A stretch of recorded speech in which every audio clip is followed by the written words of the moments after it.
My own daughter shoved me down a flight of concrete stairs and walked away. As I lay in the dark with a shattered hip, her husband looked down from the landing and told her to let me die down there.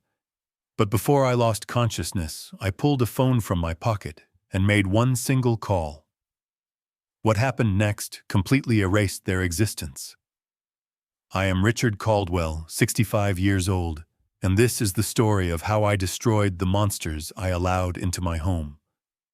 Before I tell you exactly how I dismantled their lives, let me know where you are watching from in the comments below.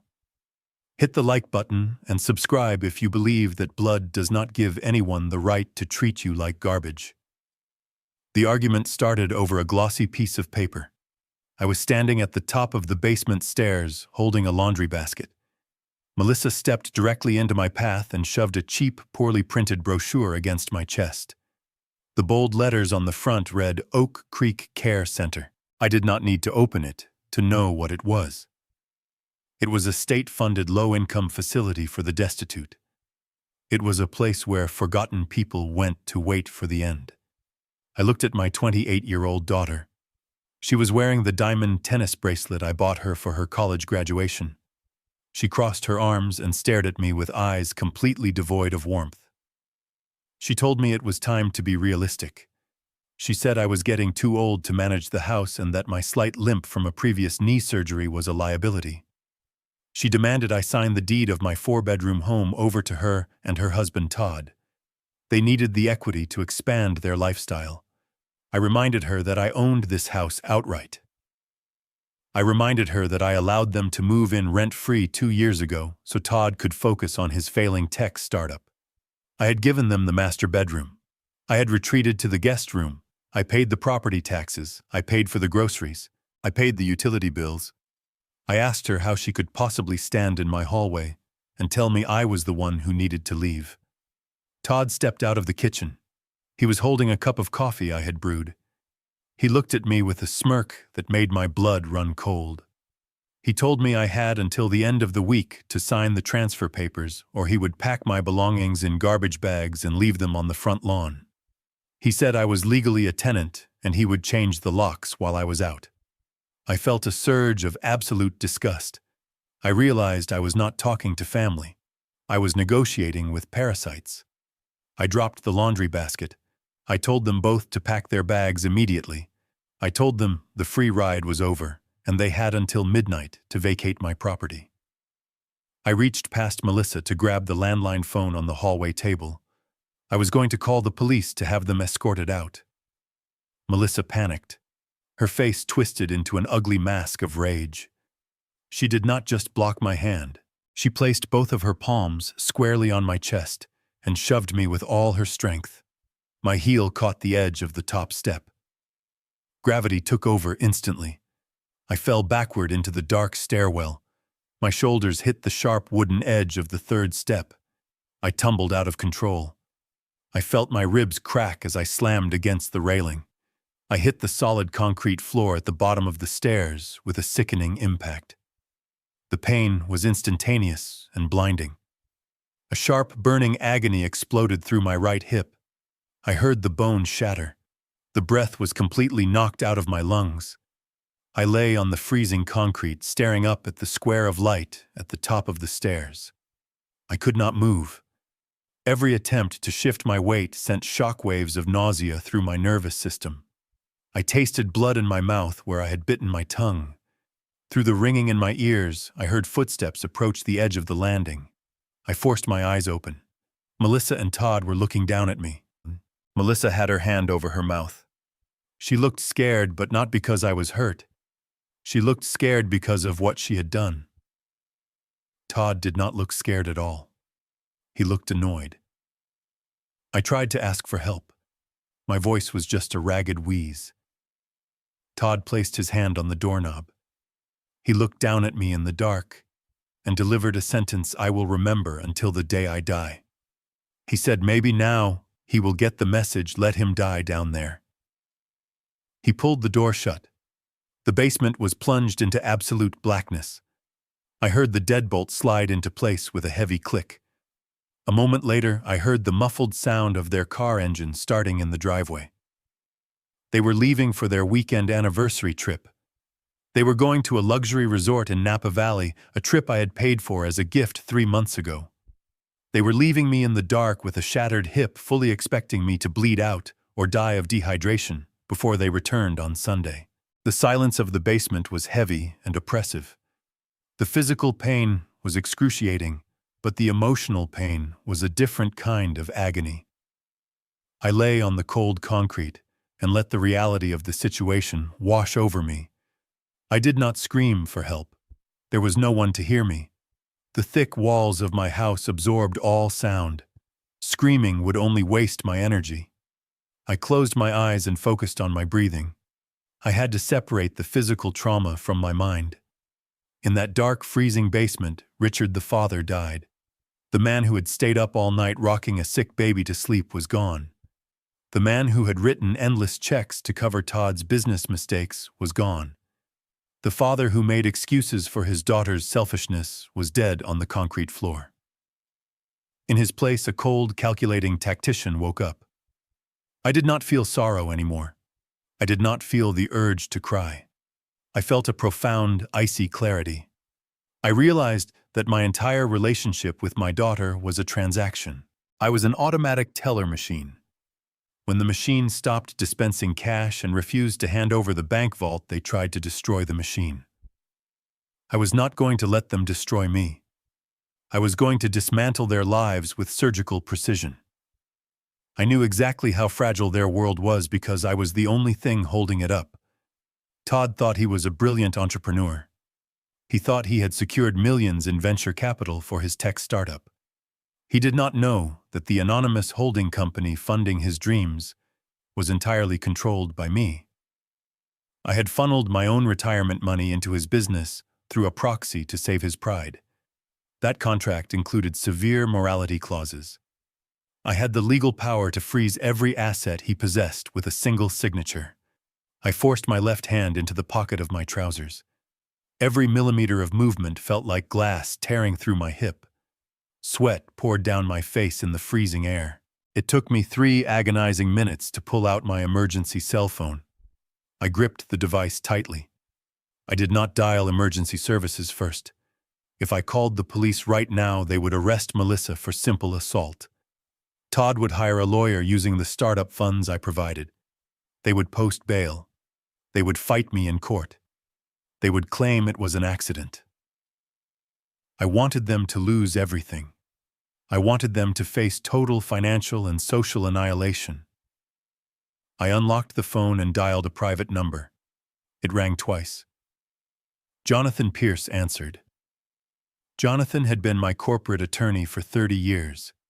He was a ruthless, brilliant man who helped me build and sell my logistics empire. He knew all my secrets. He knew the structure of the holding company. I spoke slowly, forcing the words out through the pain. I told him to execute Protocol Omega. Jonathan went completely silent for 2 seconds. Protocol Omega was a contingency plan we drafted years ago. It meant I was under severe threat and required immediate unilateral transfer of all my assets into an impenetrable trust. It meant activating the destruction clauses on all conditional investments, including Todd's company. Jonathan asked me where I was and what had happened. I told him I was locked in my own basement with a broken hip, and my daughter put me here. I told him to lock down the accounts, transfer the deed of my house to the commercial trust, and then call an ambulance to my address. I ended the call and dropped the phone on the concrete. The trap was set. The gears of their destruction were already turning. Now I just had to survive the night. 30 minutes later, the silence was shattered by the sound of heavy boots on my front porch. I heard the loud, authoritative voices of paramedics. I heard the splintering crack of wood as they broke down the front door. Heavy footsteps rushed down the hallway.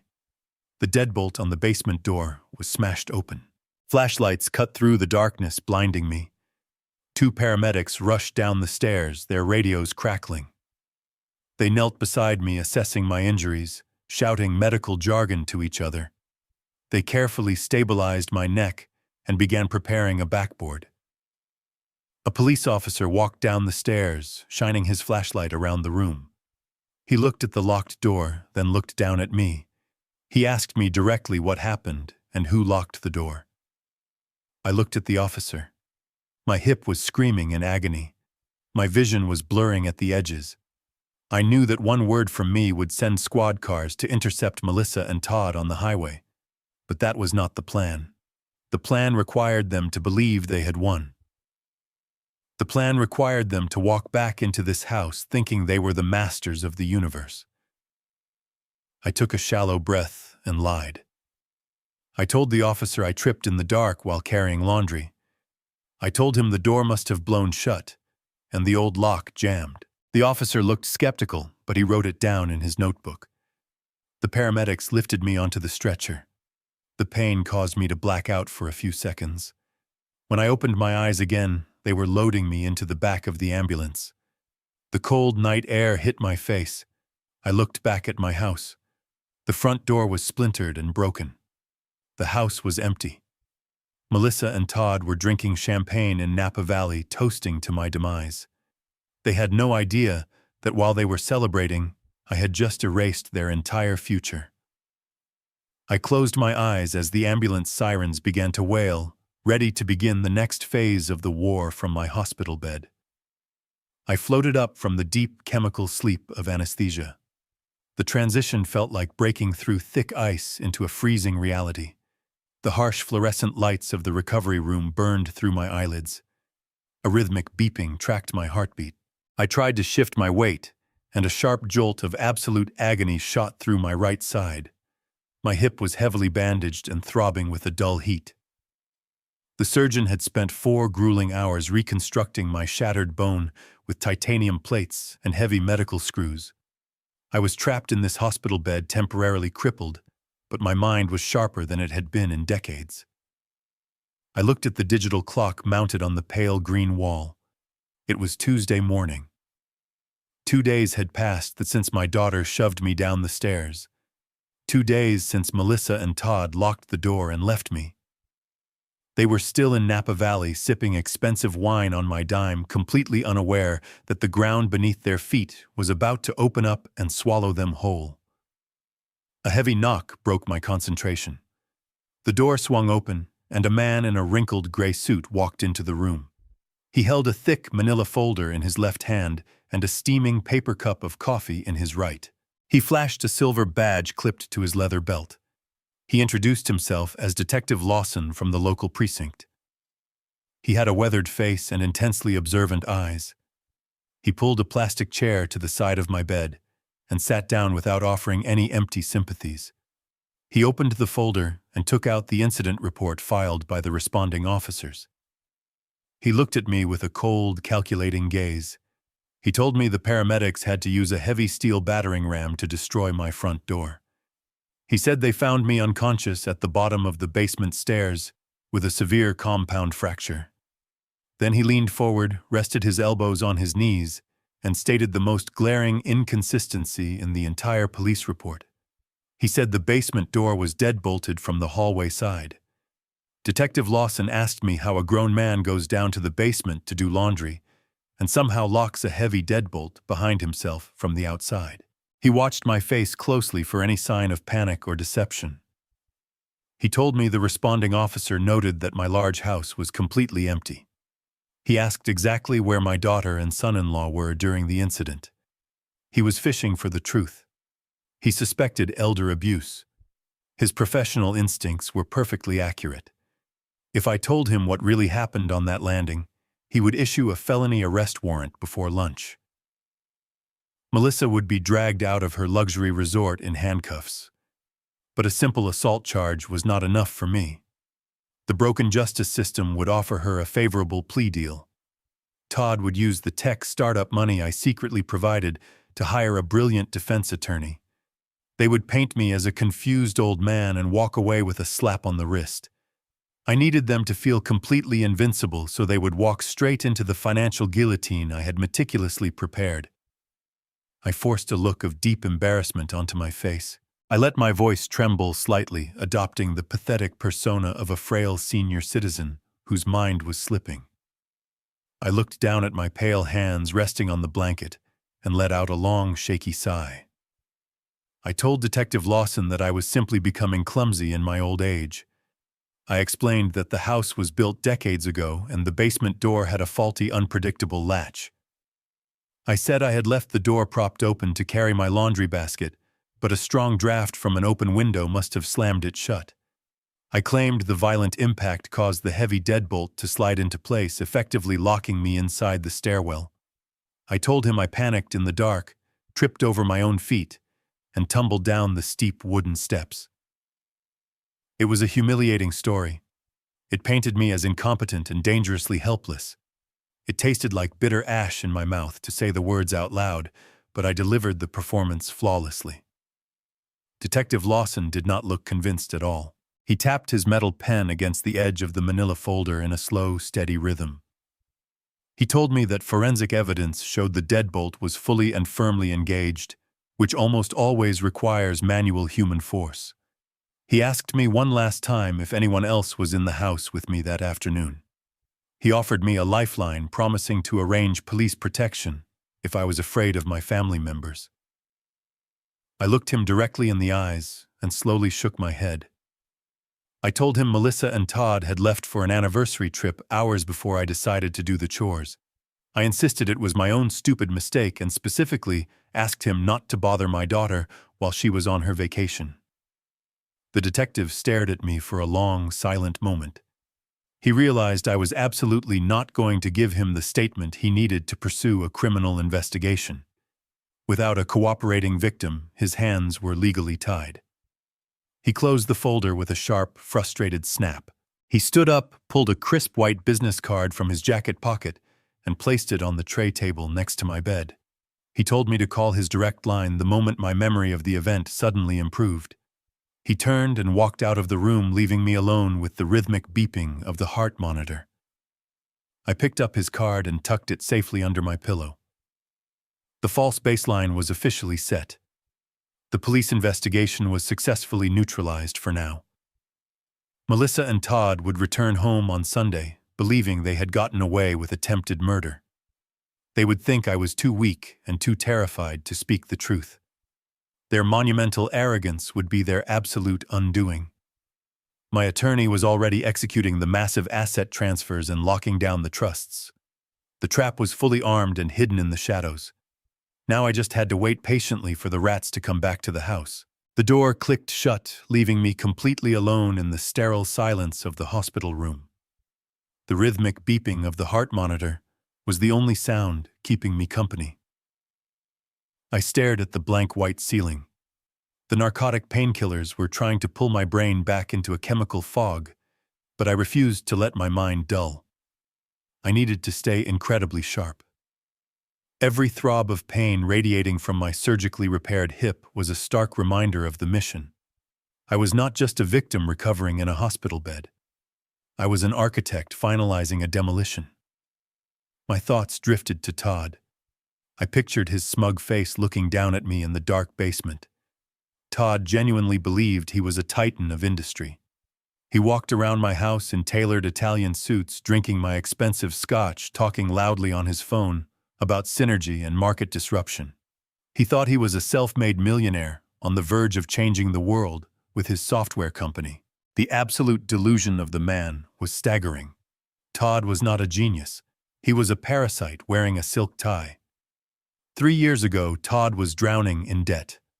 His first 2 business ventures had collapsed entirely due to his own sheer incompetence and arrogance. He had burned through his personal savings. He had secretly drained my daughter's college fund, which I had generously transferred to her when she married him. They were on the brink of total bankruptcy. Melissa had come to me sobbing in the kitchen late one night. She begged me to save them. She pleaded with me to invest in Todd's new tech startup, claiming it was his final chance to prove himself. I had just finalized the sale of my commercial logistics empire. I had more liquid capital than I could spend in 3 lifetimes. But I knew that simply handing Todd a check would destroy whatever shred of pride he had left, and he would resent me for it. I wanted to protect my daughter's marriage. I wanted to give them a solid foundation. So I made the biggest mistake of my life. I decided to help them in absolute secret. I called Jonathan Pierce into my private study. We spent 3 days constructing a completely untraceable financial apparatus. We created a shadow entity named Vanguard Horizon Ventures. It was an anonymous holding company registered offshore, buried under layers of impenetrable corporate privacy laws. On paper, it was a ruthless elite venture capital firm. In reality, it was just me sitting at my mahogany desk, funding my arrogant son-in-law with my own retirement money. Vanguard Horizon Ventures officially approached Todd with an investment offer. We injected $3 million in seed capital into his failing software company. I will never forget the day Todd rushed into my living room waving the term sheet in my face. He was practically vibrating with arrogance. He bragged that a major institutional investor had recognized his unparalleled brilliance. He told me that traditional businessmen like me simply did not understand the modern digital economy. I smiled, congratulated him, and poured him a glass of my best whiskey. I let him believe he was a king. With that $3 million, Todd and Melissa transformed into monsters. They leased luxury vehicles and parked them in my driveway. They bought designer clothes and filled my closets. They started taking lavish vacations to Europe and the Caribbean. And while they spent my hidden money like water, their contempt for me grew daily. They moved into my house to save on living expenses, claiming they needed to reinvest their personal income into the business. They took over the master suite. They banished me to the small guest room down the hall. They began treating me like a bothersome roommate, and eventually like a despised servant. They completely forgot that I was the one paying the property taxes and the grocery bills. They viewed my existence as a burden on their glamorous lifestyle. But I was not a foolish old man. I did not build a massive logistics empire by writing blank checks based on blind trust. I was a pragmatic businessman who understood the darkest corners of human nature. When Jonathan Pierce drafted the venture capital contract for Vanguard Horizon Ventures, I insisted on inserting a very specific legal mechanism. Buried deep within the 70 pages of dense corporate jargon was an ironclad morality and ethical conduct clause. This clause was an absolute financial guillotine. It stipulated that if the founder of the company engaged in any illegal activity, demonstrated severe moral turpitude, or was implicated in elder abuse, Vanguard Horizon Ventures had the unilateral right to freeze all operating accounts instantly. Furthermore, the clause granted the holding company the immediate authority to seize all company assets, intellectual property, and personal collateral tied to the business. Todd never read the contract thoroughly. He was too blinded by the $3 million figure printed at the top of the page. He eagerly signed his own death warrant 3 years ago, completely unaware that his father-in-law held the pen. When I lay bleeding on the freezing concrete of my basement and told Jonathan Pierce to execute Protocol Omega, I pulled the lever on that guillotine. At this exact moment, while Todd was likely sitting by a resort pool in Napa Valley, a team of forensic accountants and aggressive corporate lawyers were locking down his entire existence. His business bank accounts were currently showing a balance of absolute zero. His corporate credit cards were dead pieces of plastic. The servers hosting his software were being legally seized. He was a completely ruined man. He just had not checked his email yet. I looked up at the digital clock on the hospital wall. It was nearly noon. Their anniversary trip was scheduled to end today. The luxury resort would have tried to charge his corporate card for the final bill. The card would decline. He would try another. It would also decline. Panic would set in. They would rush back to the city, confused and terrified by the sudden collapse of their wealth. And then they would remember the old man they left locked in the basement. They would come rushing to the hospital. They needed me now more than ever. They needed my house. They needed me to sign the property deed over to them so they could quickly sell it to cover the sudden, inexplicable evaporation of their finances. They would walk through that hospital door, wearing perfect masks of deep concern. Melissa would hold my hand and pretend to cry. Todd would stand in the corner playing the supportive husband. They would bring the low-income nursing home transfer papers, ready to force my signature through intimidation. I adjusted my posture against the stiff hospital pillows. I took a deep breath, ignoring the sharp pain radiating from my ribs. I was completely ready for them. I had spent my entire life building businesses, but this was going to be my ultimate masterpiece. I was going to look my daughter directly in the eyes, smile gracefully, and give her exactly what she wanted, knowing it would drag her straight into a hell of her own making. The heavy wooden door to my hospital room swung open with a dramatic bang. Melissa rushed into the room, gasping for air as if she had just run a marathon. Todd followed closely behind her. They were both still wearing their expensive resort clothing from Napa Valley. Melissa had a designer silk scarf wrapped around her neck, and her face was flushed. She immediately threw herself across my bed, burying her face into my shoulder, and bursting into loud theatrical sobs. She cried out my name, wailing about how terrified she was when she received the phone call from the hospital.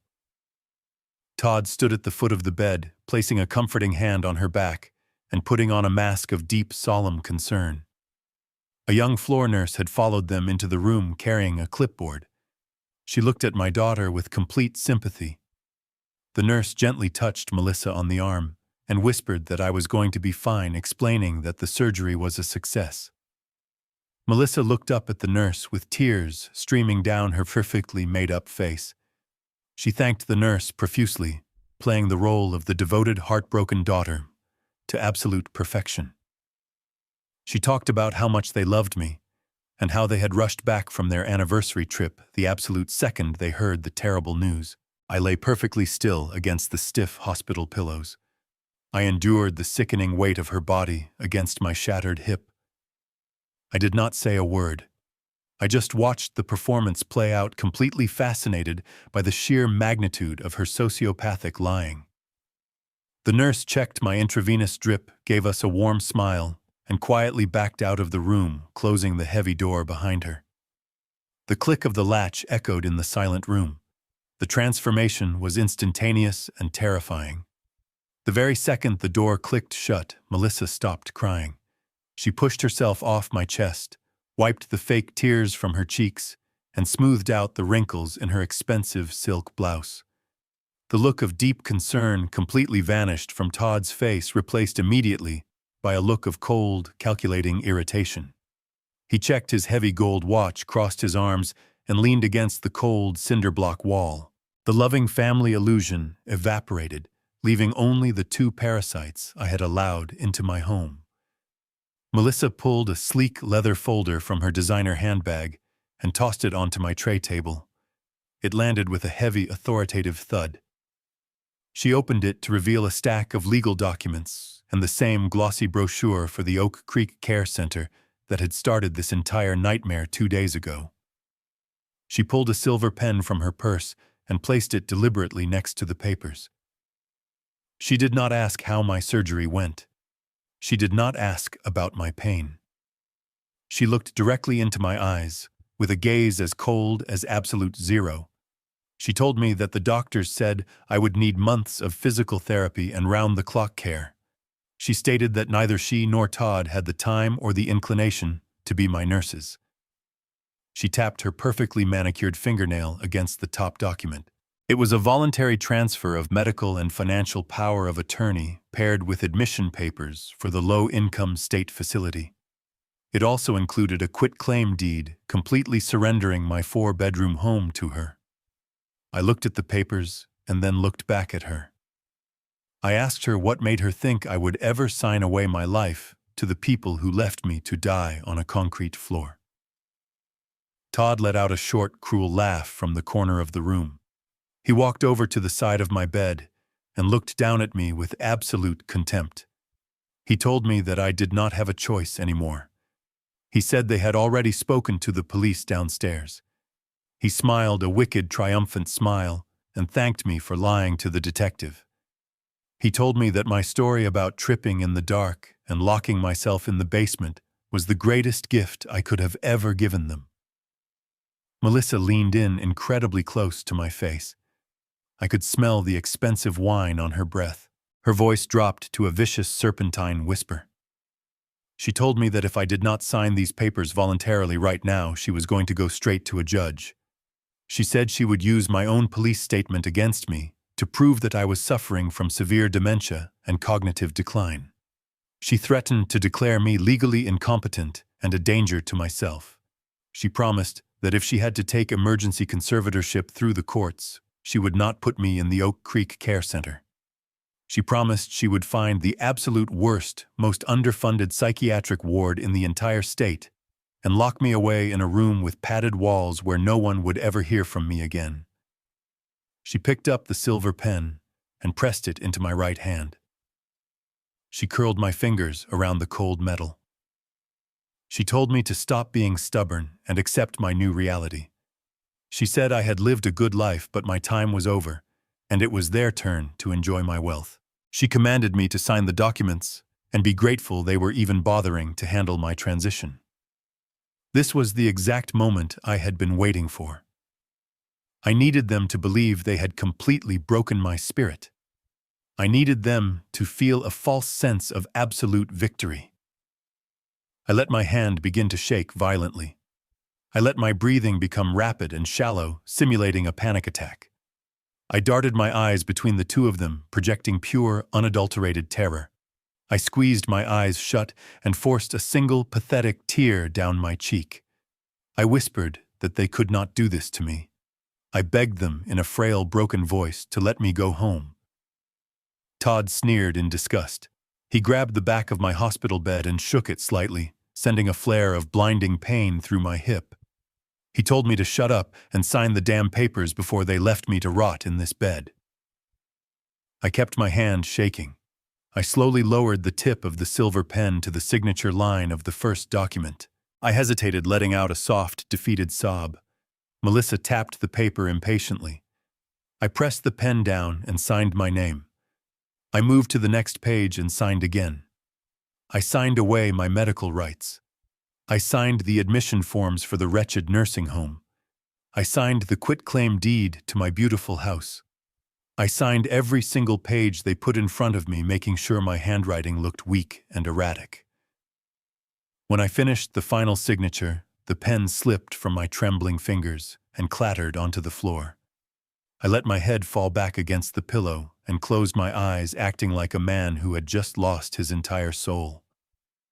Melissa snatched the documents off the tray table with lightning speed.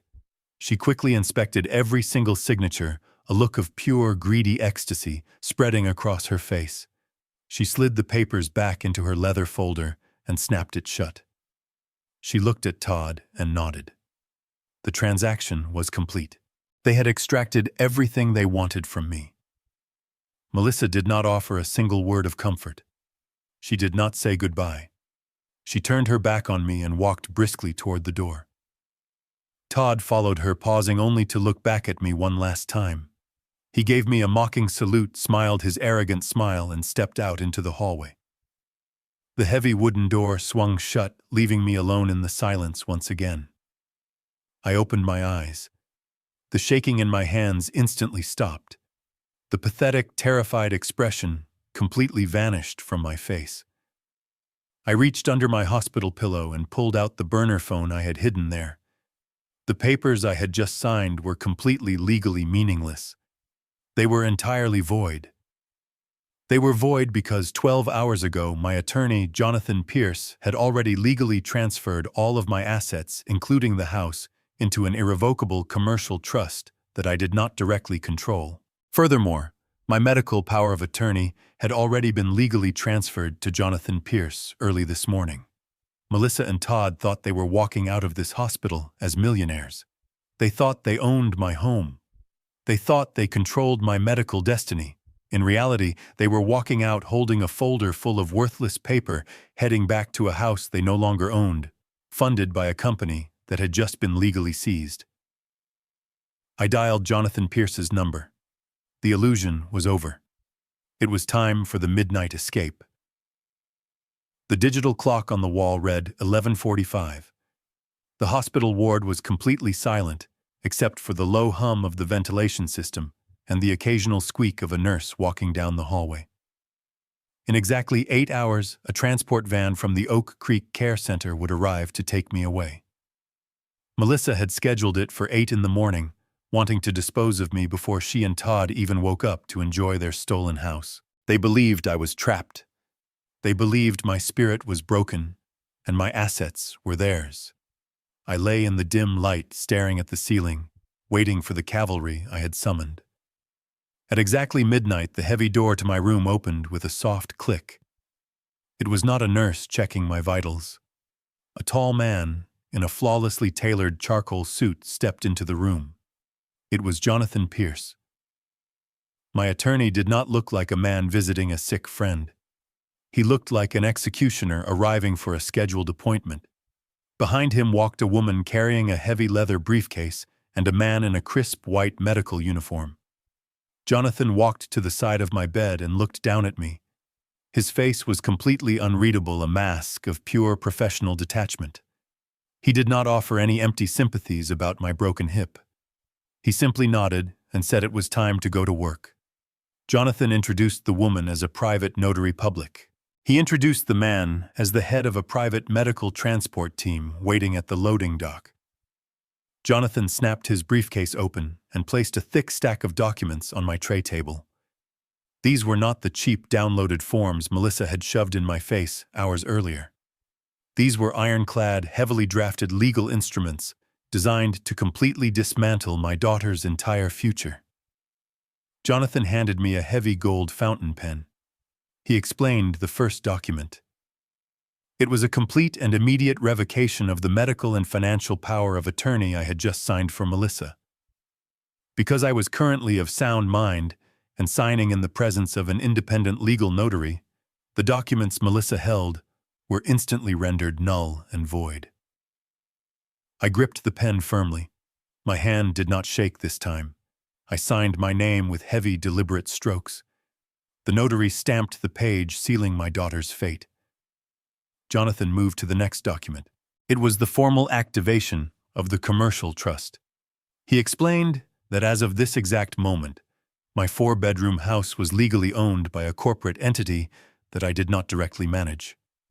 Melissa's quitclaim deed was completely worthless because I no longer owned the property to give it away. The new corporate owners had already issued a formal notice to vacate, which would be delivered to the house in exactly 48 hours. I signed the transfer papers. The notary stamped them. Then came the final and most devastating piece of paperwork. Jonathan pulled out the Vanguard Horizon Ventures executive ledger. He pointed to the clause governing Todd's tech startup. He confirmed that the morality clause had been triggered the moment I called him from the basement. However, this document authorized the immediate liquidation of all company assets to recover my initial $3 million investment. By signing this paper, I was giving Jonathan the legal authority to drain Todd's business accounts, seize his servers, and lock him out of his own office building before sunrise. I looked at the signature line. I thought about Todd telling my daughter to let me die on the concrete floor. I did not hesitate for a single second. I signed the paper. The notary stamped it. The financial guillotine was officially armed and ready to drop. Jonathan gathered the documents and placed them safely inside his leather briefcase. He looked at me and said the legal wall was built. Now we had to get me out of the hospital before the morning shift arrived. The medical transport specialist stepped forward. He calmly explained that he had already coordinated my discharge with the hospital administration. Because I was legally sound and under the care of a private physician hired by Jonathan, the hospital had no authority to hold me. I was leaving against medical advice which completely bypassed the transfer orders Melissa had arranged. The specialist signaled into the hallway. 2 more medical technicians entered the room pushing a high-end specialized transport stretcher. Moving me was an incredibly painful process. Despite their careful hands and synchronized movements, the shift from the hospital bed to the stretcher sent waves of hot agony shooting through my newly reconstructed hip. I clenched my jaw and stared at the ceiling, refusing to make a sound. I had survived 2 days on a freezing concrete floor. I could survive a 5-minute transfer. They secured me to the stretcher with heavy nylon straps and covered me with a thick, warm blanket. Jonathan walked out into the hallway first, clearing the path. The medical technicians rolled my stretcher out of the room. We did not go toward the main lobby. We moved silently down the dimly lit corridor toward the service elevators. We passed the nurses' station, where the night staff simply nodded at my attorney. Money and influence moved mountains, and Jonathan Pierce knew how to navigate both flawlessly. The elevator doors opened, and we descended into the basement of the hospital. It felt poetic. My nightmare had started in a dark basement, and my rebirth was beginning in another. We exited through the loading dock doors. The cold night air washed over my face, carrying the scent of rain and city asphalt. It was the most beautiful thing I had ever smelled. A sleek, unmarked medical transport van was waiting with its rear doors open. They carefully loaded me into the back of the van. The interior was like a mobile intensive care unit, brightly lit and packed with advanced medical equipment. Jonathan stepped up to the open doors and looked at me one last time before we departed. He told me that my new accommodations at the private rehabilitation estate were fully prepared and highly secure. He promised me that by the time I woke up tomorrow, Melissa and Todd would be living in a completely different reality. He stepped back, and the heavy doors slammed shut, plunging me into a quiet, secure environment. The van engine started with a low rumble. We pulled out of the hospital loading dock and merged onto the empty city streets. I looked out the small tinted window as we drove away from the building. In just a few hours, the sun would rise. Melissa would wake up in my house completely oblivious to the fact that she was a trespasser. She would wait for the nursing home transport to call her, eager to hear that I had been locked away. Instead, she was going to face a completely empty hospital bed and a voided legal contract. And Todd would try to buy his morning coffee only to discover that his credit cards were dead plastic and his entire company had been seized by an invisible hand. I closed my eyes and let the gentle rocking of the van lull me to sleep. The pain in my hip was still there, but the crushing weight of betrayal was completely gone. I was no longer a victim waiting for the end.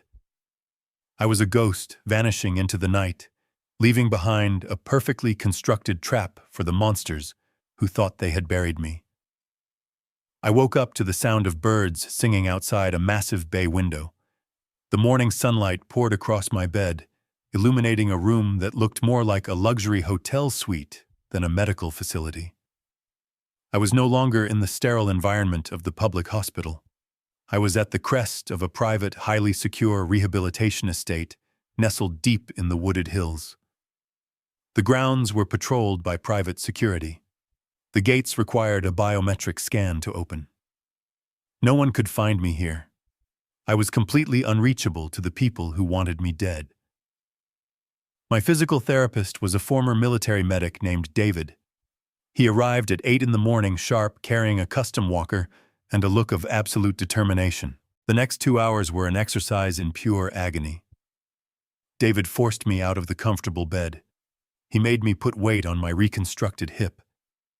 Every single step sent shockwaves of fire up my spine. Sweat poured down my face. My muscles screamed in protest. But I did not complain. I embraced the pain. The physical torment was a necessary fire burning away the weak father I used to be. Every grueling step across that hardwood floor was a step toward my complete restoration. I focused my mind entirely on the image of Todd, standing at the top of my basement stairs. By the time David allowed me to sit in the heavy leather recliner by the window, I was physically exhausted, but mentally sharper than a razor. At exactly noon, the heavy mahogany door to my suite opened. Jonathan Pierce walked in carrying his signature leather briefcase and a secure tablet. He transformed my recovery room into a corporate command center. He pulled a chair up to my recliner and opened his briefcase. The peaceful view of the manicured gardens outside was a stark contrast to the absolute financial slaughter we were orchestrating inside. Jonathan handed me a cup of black coffee and placed a thick stack of finalized legal documents on the small table beside me. Jonathan briefed me on the morning activities. He told me the commercial trust had officially absorbed the deed to my house. The state registry was fully updated. Melissa and Todd were now legally occupying a property owned by a faceless corporate entity.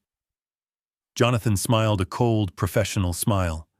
He informed me that he had just dispatched the official 72-hour eviction notice via a private process server. The clock was officially ticking on their fraudulent domestic bliss. I set my coffee cup down and picked up the heavy gold pen. Jonathan placed the first document in front of me. It was the formal asset seizure authorization for Vanguard Horizon Ventures. Jonathan explained that the forensic accounting team had spent the entire night mapping Todd's corporate infrastructure. They had identified his primary operating accounts, his payroll reserves, and his offshore tax shelters. I stared at the signature line. This single stroke of ink would instantly freeze $3 million. It would trigger automatic clawback protocols legally draining every single cent Todd possessed to repay the breached investment contract. I pressed the pen to the paper and signed my name with absolute precision. Jonathan slid the next document over. It was a formal directive to the bank holding Todd's business credit cards. Because the holding company legally guaranteed those lines of credit, activating the morality clause allowed me to instantly sever that guarantee. I signed the directive. In that exact moment, the plastic cards resting in Todd's expensive leather wallet turned into completely worthless garbage. The third document was a legal injunction against the servers hosting Todd's tech startup. Jonathan explained that because my holding company owned the intellectual property as collateral, we had the legal right to lock the entire system down pending a full audit. I signed the injunction. Thousands of lines of code and years of Todd's supposed brilliant work were instantly locked behind an impenetrable digital firewall. He was entirely locked out of his own creation. I handed the pen back to Jonathan. The physical pain in my hip was a dull throb completely overshadowed by the immense satisfaction of total control. I asked Jonathan what the timeline looked like. He checked his tablet and told me the bank freezes were already propagating through the financial network. The credit card cancellations would take effect in less than an hour. The server lockouts were happening as we spoke. I leaned back in the leather recliner and looked out the window. Melissa and Todd had returned from their luxurious anniversary trip, expecting to find me terrified and compliant. They had spent the last 3 days living in my house, sleeping in my bed, and drinking my wine, completely oblivious to the invisible net closing around them. They thought they had won the war by shoving an old man down the stairs. They did not realize the old man owned the stairs, the house, and the very ground they walked on. Jonathan packed his briefcase and stood up to leave. He told me the process server would deliver the eviction notice to the house tomorrow morning. He advised me to rest and focus on my physical therapy, promising to monitor the financial collapse from his office. I thanked him and watched him walk out the door. I was alone again, but I did not feel lonely. I felt a profound sense of purpose. I picked up my tablet and opened the live feed from the hidden security cameras I had installed around my property years ago. I settled in to watch my daughter and her husband face the absolute destruction of their entire reality. Melissa poured herself a double shot of espresso using the imported Italian machine sitting on my kitchen counter. She took a slow, deeply satisfying sip and looked out through the massive bay windows at the manicured backyard. It was Wednesday morning, just hours after they had forced me to sign my life away in that dim hospital room. She was wearing a pristine white silk robe, acting exactly like the lady of the manor. There was not a single ounce of guilt in her body. She did not feel remorse for shoving her own father down a flight of concrete stairs. She did not feel a shred of pity leaving me to rot in a state-funded facility. She only felt the intoxicating rush of unearned wealth. She turned to Todd, who was sitting at the custom mahogany dining table tapping away on his silver laptop. She told him they needed to move aggressively. She wanted the house listed on the market by Friday afternoon.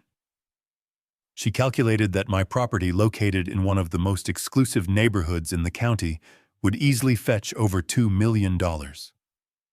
Todd did not look up from his screen. He simply nodded and agreed, stating that the sudden injection of cash would allow them to upgrade to a massive penthouse downtown, while simultaneously expanding his software company. They were dividing my corpse before it was even cold. They had invited Evelyn Cross to the house for a 9 o'clock appointment. Evelyn was the most ruthless, successful, and exclusive real estate broker in the city. She only handled multi-million-dollar estates, and she was exactly the kind of shark Melissa wanted to represent her stolen asset. Right on schedule, the heavy brass knocker on the front door echoed through the hallway. Melissa practically glided across the hardwood floor to open it. Evelyn stepped into the foyer, wearing a perfectly tailored navy blue suit and carrying a sleek leather portfolio. She possessed an air of total professional dominance.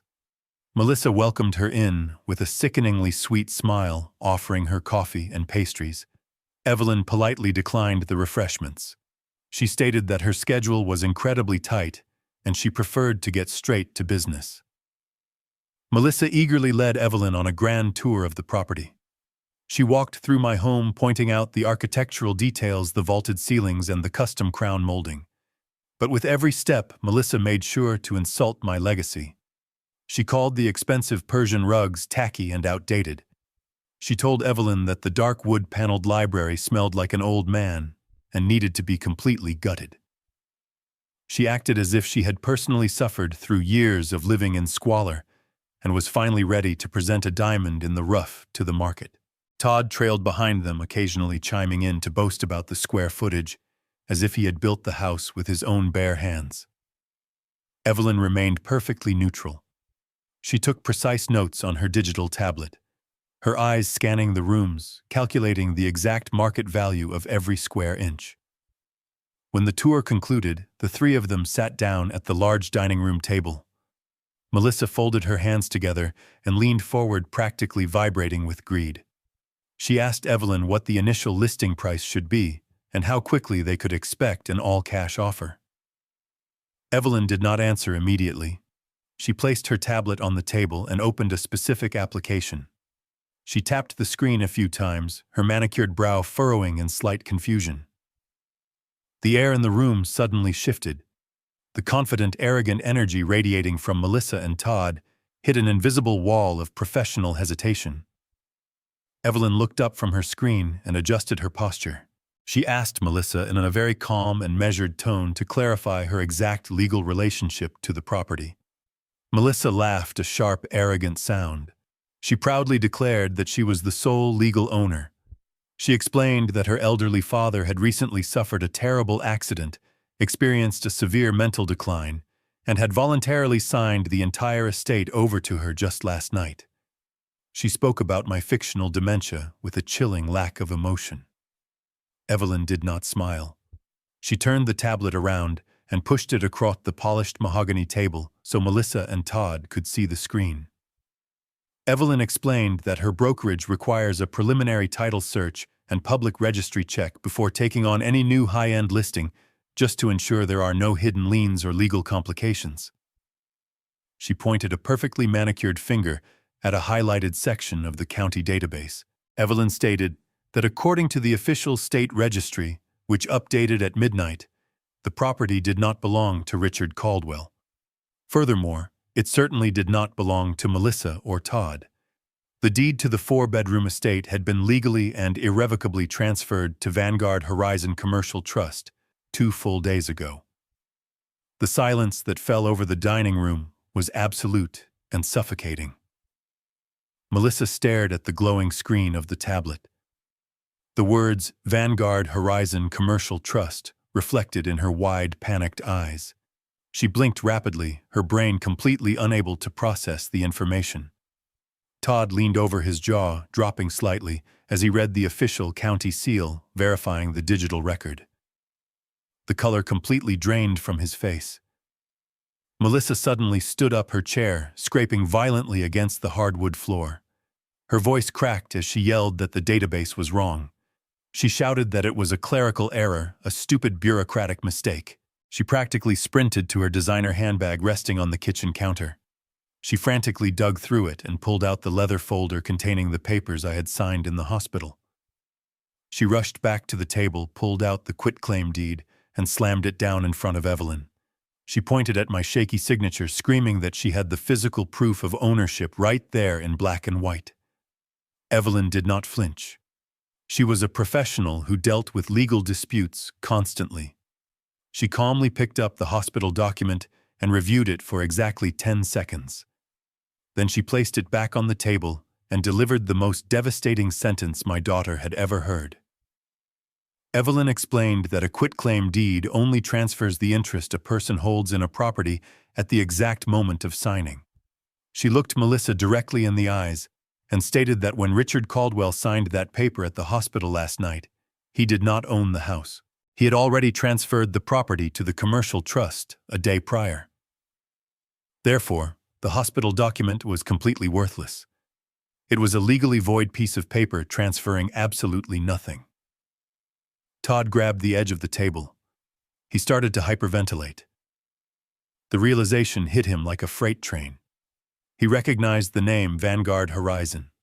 That was the exact same shadowy corporate entity that held the puppet strings to his entire software company. The invisible hand that funded his life was the same hand that now owned the roof over his head. Evelyn stood up, her expression entirely cold and detached. She slid her tablet into her leather portfolio and snapped it shut. She informed them that it is a severe federal offense to attempt to sell a property they do not legally own. She stated that her brokerage would have absolutely nothing to do with this fraudulent listing. She did not wait for them to show her out. She turned on her heel and walked swiftly out the front door, the heavy latch clicking shut behind her with an awful finality. Melissa collapsed back into her chair. Her hands were shaking uncontrollably. The illusion of her grand, wealthy future shattered into a million irreparable pieces. She looked across the table at Todd. His arrogant smirk was completely gone. He was staring blankly at the wall, his chest heaving with panic. They were not millionaires preparing to buy a penthouse. They were trespassers sitting in a house owned by a hostile corporation. And they were about to discover that the loss of the house was only the first wave of the tsunami. I watched the live security feed on my tablet as the front door of my house slammed shut. Evelyn, the real estate broker, was gone, leaving my daughter and her husband in a state of absolute shock. Through the hidden camera in the living room, I watched Todd pace back and forth like a trapped animal. The arrogant smirk he usually wore was completely wiped from his face. He ran his hands through his hair and started shouting at Melissa. He told her that Vanguard Horizon Commercial Trust was nothing but a shell company trying to steal their asset. He believed the world still bowed to him. He grabbed his car keys off the kitchen counter. He told his wife he was driving downtown to his office.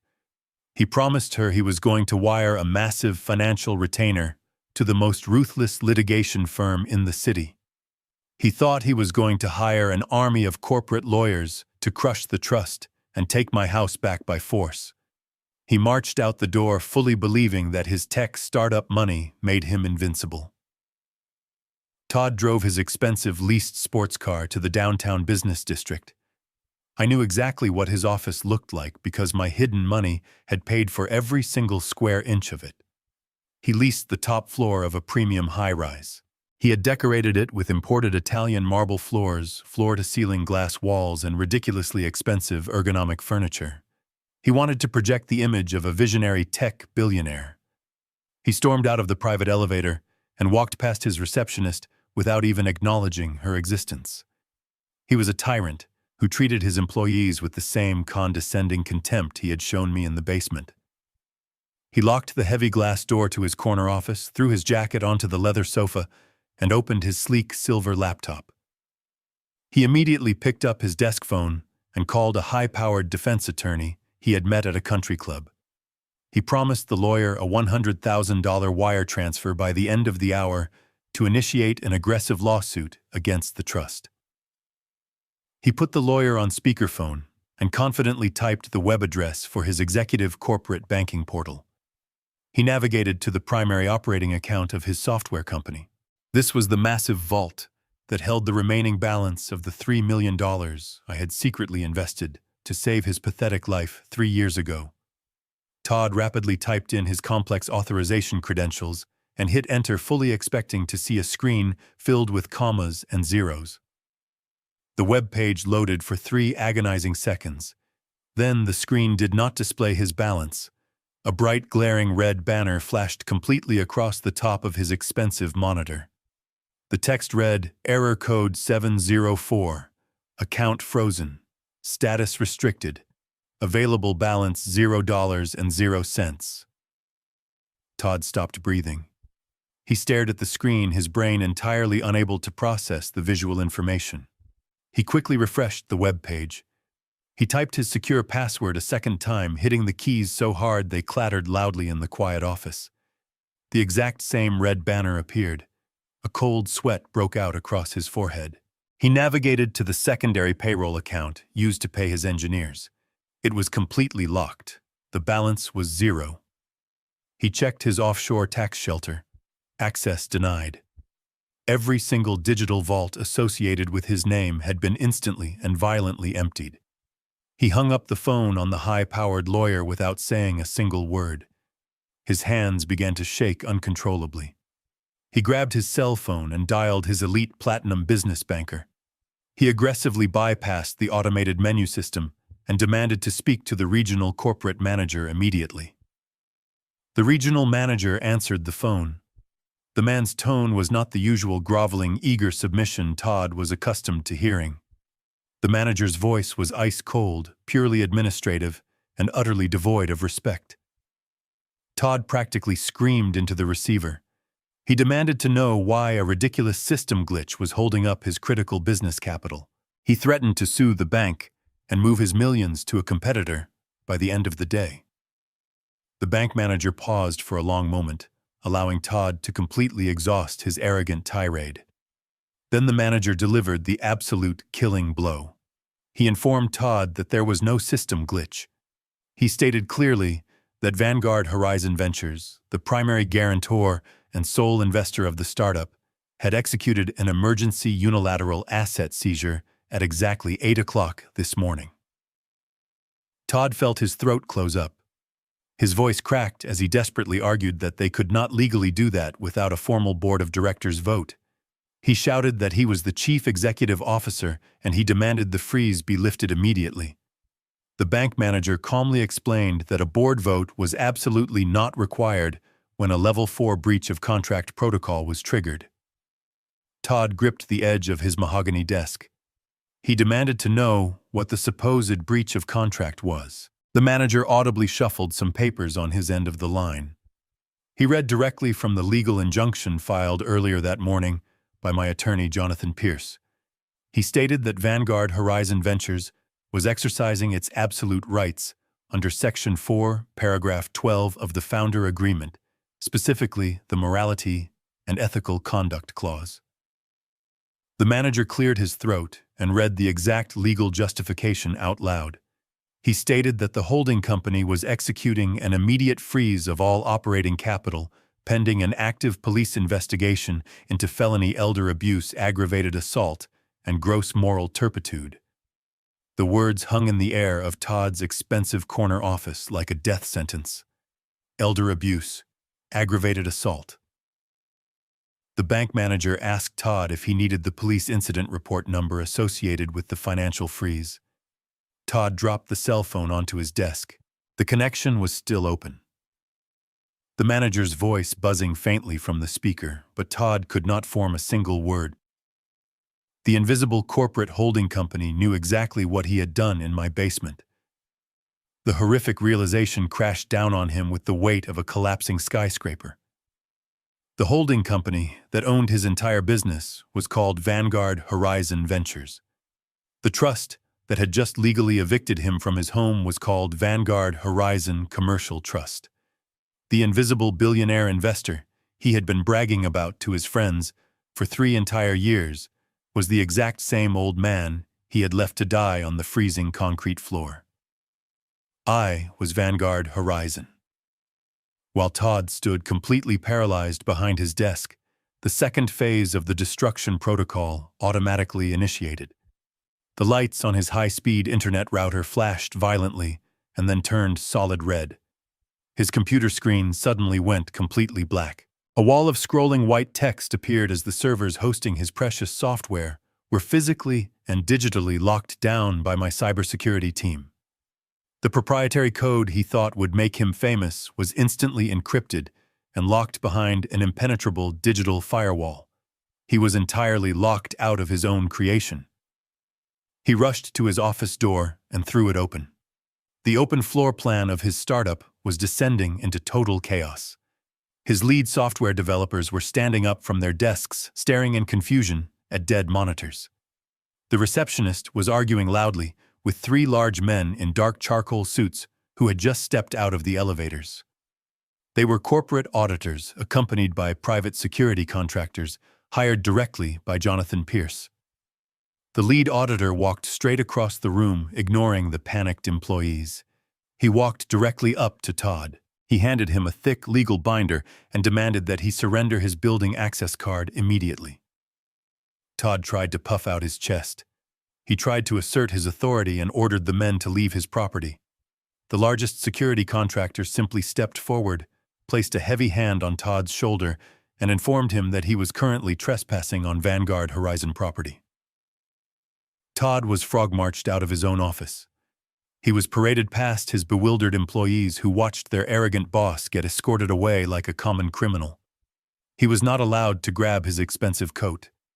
He was not allowed to take his silver laptop or his car keys from his desk. He was shoved into the public elevator and sent down to the street level with absolutely nothing but the clothes on his back.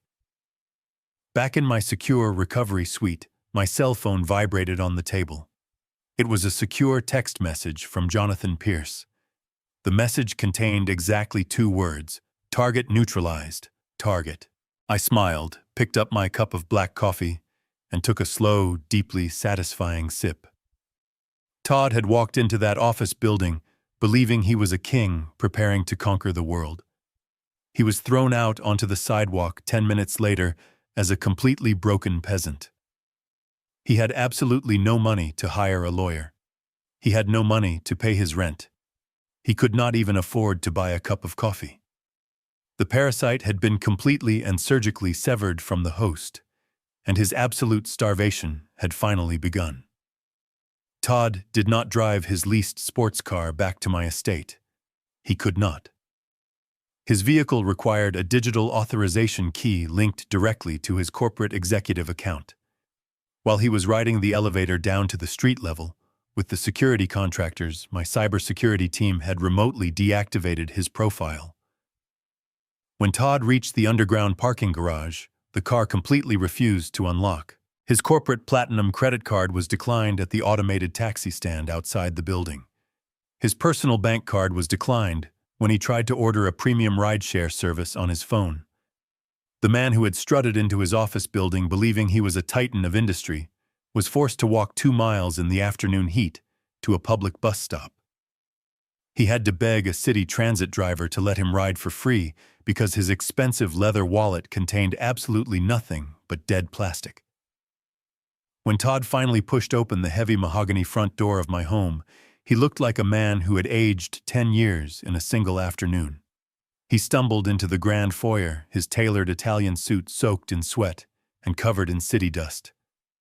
Melissa was sitting on the custom velvet sofa in the living room, nervously tapping her designer fingernails against her phone screen.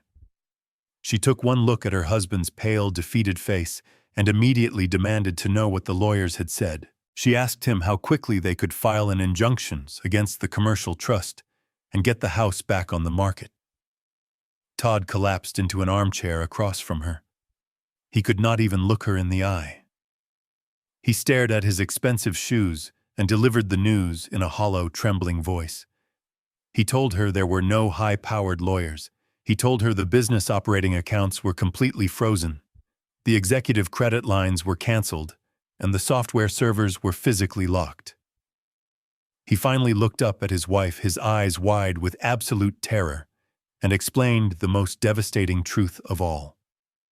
He told her that the anonymous billionaire investor they had worshipped for the past 3 years was not a stranger. It was her father.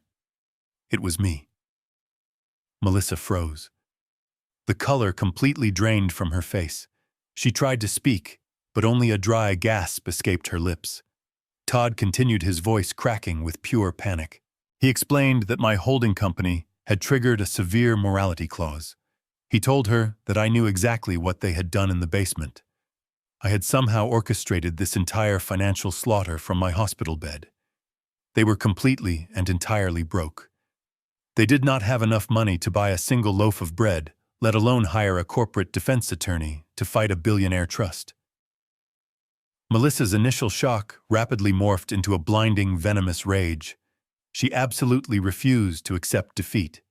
Her sheer arrogance simply would not allow her to believe that the old man she had shoved down the stairs had outsmarted her so thoroughly. She jumped up from the velvet sofa and began pacing the living room like a trapped animal. She shouted that I was bluffing. She screamed that I was just a weak, senile old man who was throwing a pathetic temper tantrum. She desperately convinced herself that I was still physically trapped in that hospital bed, heavily medicated, and completely under her legal control. She snatched her cell phone from the coffee table. She told Todd to stop crying like a pathetic child. She declared that she still held the absolute medical and financial power of attorney. She said she was going to call the hospital administration right now, order the doctors to declare me legally incompetent, and force the bank to unfreeze the accounts under her authority. She dialed the main number for the hospital, her hands shaking violently with adrenaline and fury. The phone rang 3 times before a senior administrative nurse answered the call. Melissa did not offer a polite greeting. She launched directly into a vicious, demanding tirade.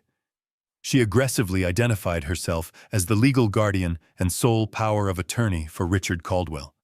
She demanded to be transferred to my recovery room immediately. She shouted that she needed to speak to the attending physician right this second to authorize a forced psychiatric evaluation. The nurse on the other end of the line remained perfectly calm, completely immune to Melissa's hysterical demands. The nurse asked Melissa to hold for a moment while she accessed the digital patient records. The silence on the line stretched for 30 agonizing seconds.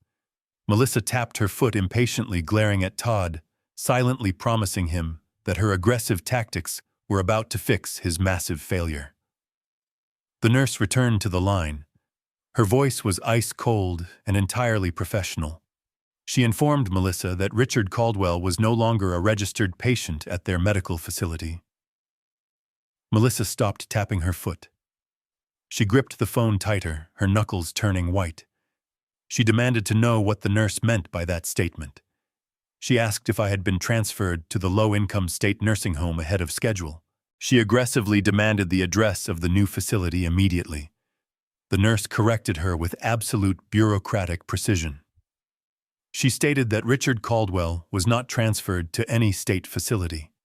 She explained that at exactly midnight, I had been formally discharged against medical advice.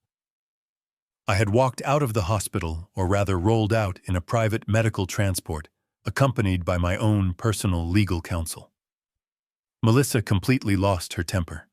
She screamed into the phone that the hospital had committed a massive illegal act. She shouted that she held the medical power of attorney and the staff had absolutely no right to release a severely injured, mentally incompetent patient without her direct written consent. She threatened to sue the hospital, the nurses, and the entire medical board for criminal negligence and malpractice. The nurse did not flinch at the threats. She simply read directly from the legal notes attached to my newly updated file. She informed Melissa that a private notary and a senior corporate attorney had visited my room at midnight. She stated clearly that I had executed a legally binding, fully notarized revocation of all previous power of attorney documents. She told Melissa that the papers she currently held were completely void and legally worthless. Furthermore, the nurse explained that my new legal representative, Jonathan Pierce, had placed a strict privacy block on my entire medical file. The hospital was legally forbidden from disclosing my current location, my medical status, or any further information to anyone, specifically including my daughter. Before Melissa could scream another threat, the nurse politely wished her a good day and disconnected the call. The line went completely dead. Melissa slowly lowered the phone from her ear. Her hand was trembling so violently she dropped the device onto the hardwood floor. It landed with a sharp crack, but she did not even look down. The absolute reality of her situation finally shattered her delusions of grandeur. I was not trapped. I was not heavily medicated. I was entirely gone. I had vanished into thin air, leaving her standing in my living room, holding a folder full of worthless paper. She looked at Todd. The massive house suddenly felt incredibly silent and cold. They were completely isolated. They had no money. They had no business. They had absolutely no legal authority over me. And worst of all, they had no idea where I was or what I was going to do next. The invisible net had pulled completely tight around them. Panic set in, pure and unadulterated. Todd stood up from the armchair, his breathing shallow and rapid. He pointed out the massive bay windows toward the front driveway. He reminded her of the eviction notice the real estate broker had mentioned. He said the commercial trust would soon send armed police officers to drag them out of the house. He suggested they pack their bags and run before things got worse. But Melissa's greed was a fatal, incurable disease. Even in the face of total annihilation, she refused to let go of the wealth she believed she inherently deserved. She looked around the grand living room, admiring the high vaulted ceilings and the expensive art hanging on the walls. She told Todd they were absolutely not leaving. She reasoned that corporate eviction processes take an immense amount of time. She claimed it would take months for a trust to navigate the housing courts to legally remove them from a residential property. She formulated a desperate, completely illegal plan. She decided they were going to squat in my $2 million estate. She told Todd to go down to the garage and find his heavy toolbox. She ordered him to change every single lock on the front, back, and side doors. She told him to nail the basement windows shut from the inside. She declared that this house was her castle, and she was not going to let a faceless corporation steal it from her without a massive fight. She also realized they needed cash immediately just to survive the week. Their credit cards were useless, and they had exactly $0 in their bank accounts. Melissa looked at my expensive collection of antique furniture, my vintage Persian rugs, and the glass display case in the study holding my rare vintage watches. She smiled a desperate, predatory smile. She told Todd they were going to throw a massive cash-only estate sale this coming weekend. They were going to illegally sell off every single valuable item in my home to wealthy buyers before the authorities could force them out. It was a completely reckless, deeply illegal move born of pure desperation and overwhelming greed. It was exactly the move I knew they would make. It was the absolute perfect setup for the final trap I had already prepared for them. Saturday morning arrived with bright sunshine. My house, the property currently owned by a commercial trust, was completely transformed. Melissa and Todd had spent the last 48 hours tearing through my personal belongings like ravenous scavengers. They were entirely cut off from the banking system. They had absolutely no access to their credit cards. They were starving for liquid cash to survive the weekend and to hire lawyers to fight the trust. Their brilliant, desperate solution was to host a massive cash-only estate sale disguised as an exclusive weekend cocktail party. Through the high-definition security cameras hidden in the ceilings, I watched the absolute desecration of my legacy. Melissa had hired a cheap catering company using the very last few dollars hidden in my emergency kitchen drawer. Waiters walked around my living room carrying trays of cheap champagne. The house was packed with dozens of wealthy, completely oblivious buyers from the surrounding neighborhood. These people thought they were attending a chic liquidation event. They had absolutely no idea they were actively participating in the mass fencing of stolen property. Melissa was standing near the grand fireplace wearing one of her most expensive designer dresses. She was holding a crystal glass and playing the role of the tragic, devoted daughter to absolute perfection. I listened through the hidden microphones as she lied directly to a group of potential buyers. She told them that her poor father had suffered a catastrophic mental breakdown. She claimed I was permanently relocated to a specialized memory care facility, and she was simply liquidating the estate to pay for my astronomical medical bills. The buyers nodded with deep sympathy and then eagerly handed her thick stacks of $100 bills to purchase my personal belongings. I watched her sell the antique mahogany writing desk I had purchased in London 30 years ago. She sold it to a local doctor for $4,000 in cash. She did not know that desk held the original blueprints for my first logistics warehouse. To her, it was just a piece of old wood blocking her path to a new penthouse. She stuffed the cash directly into a designer handbag resting on the mantel. Her eyes were completely glazed over with absolute greed. She actually believed she was outsmarting me. She thought that converting my physical assets into untraceable paper money would give her the ammunition she needed to fight the invisible trust. In the adjacent study, Todd was operating his own illegal auction.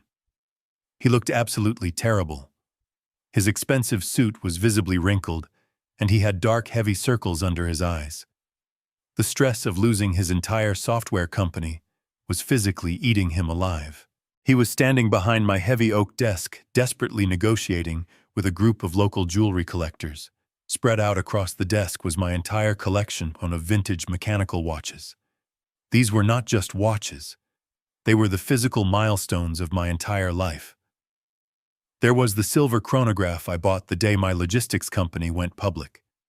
There was the gold dress watch my late wife gave me on our 20th anniversary. Todd did not care about the history or the sentimental value. He only cared about the survival of his own inflated ego. I watched him argue aggressively with a buyer over the price of a rare Swiss timepiece. The buyer offered $8,000. Todd, sweating profusely, demanded $10,000, claiming he needed the cash immediately to secure a high-powered corporate lawyer. The buyer hesitated, then pulled a thick envelope of cash from his jacket and counted out $9,000. Todd snatched the money from the desk with trembling hands. He shoved the cash into a brown leather satchel sitting on the floor. He looked exactly like a desperate criminal emptying a bank vault seconds before the police arrived.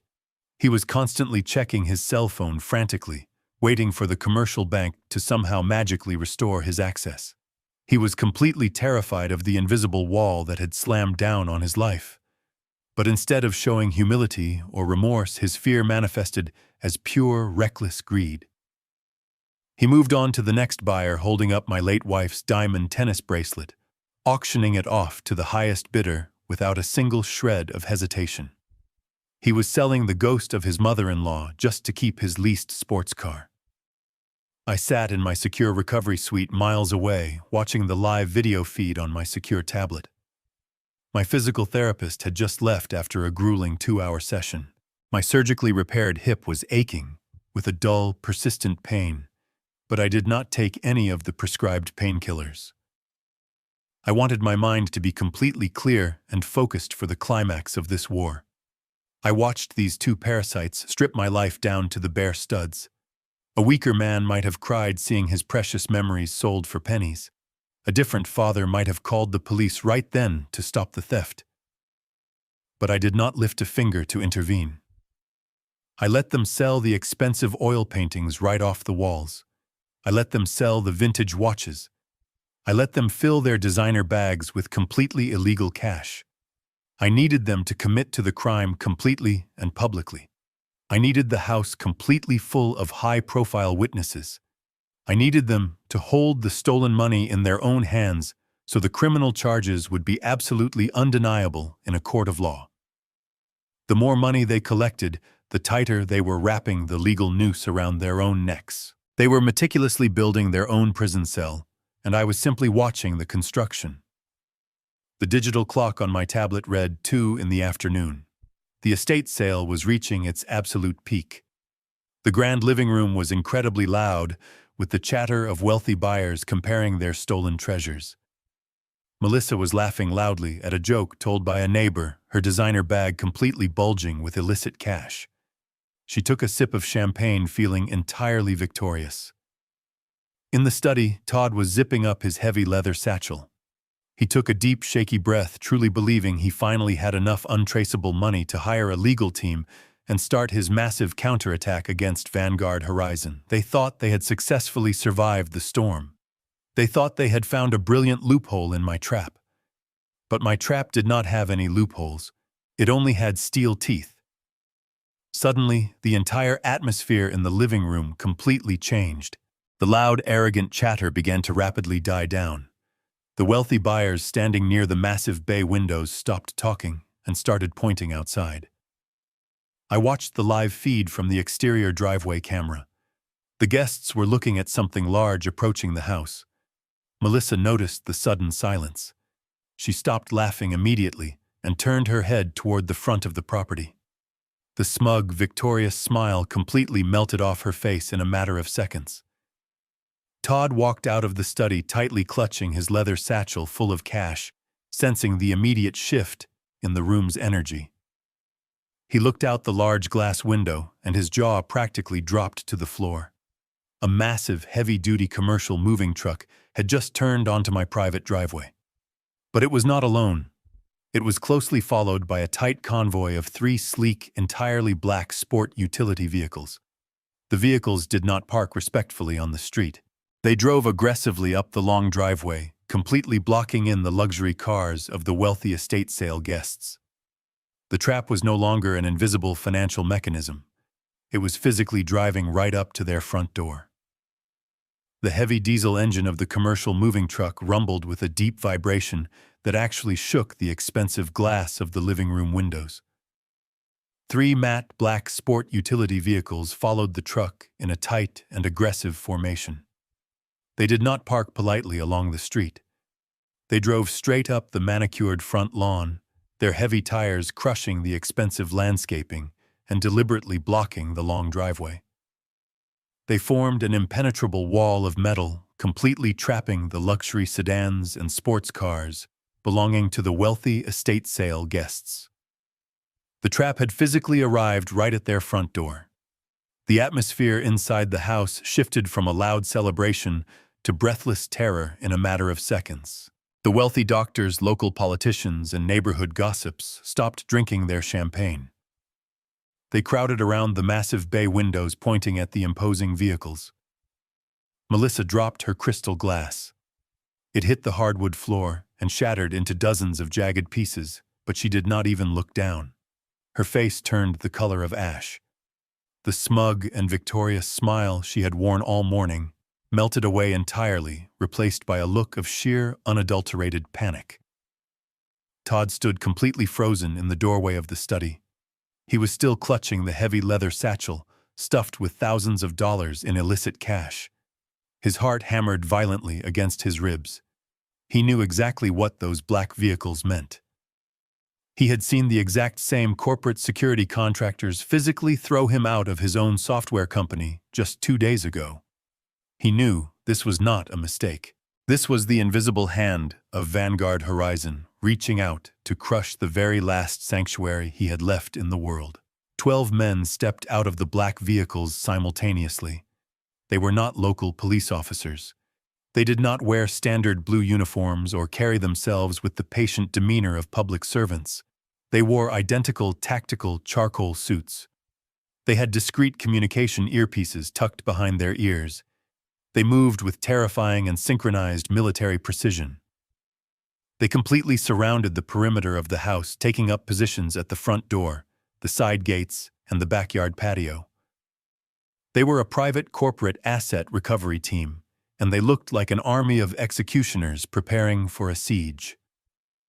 The lead agent stepped forward from the center vehicle. He was a tall and heavily built man with iron gray hair and a face carved from stone. He did not look angry. He looked entirely bored, which made him infinitely more intimidating. He carried a thick metallic clipboard in his left hand. He walked up the stone steps to the front porch with slow and deliberate strides.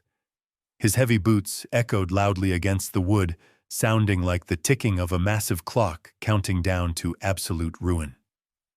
Melissa desperately tried to regain control of the situation. Her massive ego simply refused to accept that she was completely outmatched. She smoothed down her designer dress, forced her fake smile back onto her face, and threw the front door open before the agent could even knock. She puffed out her chest and tried to project the authority of a wealthy homeowner. She loudly demanded to know who they were and why they were ruining her private weekend cocktail party. She threatened to call the mayor and have them all arrested for trespassing. The lead agent did not even blink. He completely ignored her theatrical outrage. He stopped exactly 2 feet in front of her and looked down at her with absolute disgust. He did not lower his voice to speak to her privately. He projected his voice loudly and clearly, ensuring that every single wealthy guest standing in the foyer and the living room could hear his exact words. He introduced himself as Agent Bradley, the Regional Director of Asset Recovery for Vanguard Horizon Commercial Trust. Melissa opened her mouth to argue, but Agent Bradley cut her off instantly. He held up the heavy metallic clipboard. He announced to the entirely silent room that the property they were currently standing inside was legally owned by a commercial corporation. He stated that the previous owner, Richard Caldwell, had lawfully transferred the deed prior to his medical discharge. He looked directly at the wealthy guests holding my antique furniture, my expensive paintings, and my late wife's jewelry. He delivered a legal warning that hit the room like an explosive shockwave. Agent Bradley informed the crowd that Melissa and Todd had absolutely no legal authority to sell a single item inside this house. He stated clearly that every transaction taking place today was completely fraudulent. He explained that purchasing corporate assets from unauthorized individuals constituted the felony receipt of stolen property. He told the terrified guests that they were actively participating in a massive illegal fencing operation, and they were all currently holding stolen corporate evidence in their hands. The reaction was instantaneous and completely chaotic. The wealthy buyers were people who valued their pristine reputations above all else. The mere mention of felony charges and stolen property sent them into an absolute frenzy. A prominent local surgeon immediately dropped the antique vase he had just purchased. A wealthy socialite frantically unhooked the diamond tennis bracelet from her wrist and threw it onto the nearest table as if the metal was burning her skin. The guests realized they had been completely conned. They turned their collective rage entirely onto Melissa and Todd. Dozens of angry people began screaming at my daughter. They demanded their cash back immediately. They called her a thief and a fraud. Melissa backed away from the door, her hands raised defensively, completely overwhelmed by the vicious hostility of her own country club friends. She tried to stammer out an excuse claiming it was a massive misunderstanding, but no one was listening to her lies anymore. The illusion of her grand lifestyle was completely stripped away, exposing the pathetic and desperate criminal hiding underneath the designer clothes. In the middle of the absolute chaos, Todd made a catastrophic decision. His mind completely snapped under the pressure. He looked at the heavy leather satchel in his hands, bulging with nearly $30,000 in untraceable cash. It was the only money he had left in the entire world. He turned his back on the living room and sprinted toward the kitchen, intending to escape through the back door and run into the dense woods behind the property. He did not care about his wife. He only cared about saving himself. He burst through the swinging kitchen doors and collided violently with a wall of solid muscle. 2 of the corporate security agents had already secured the back entrance.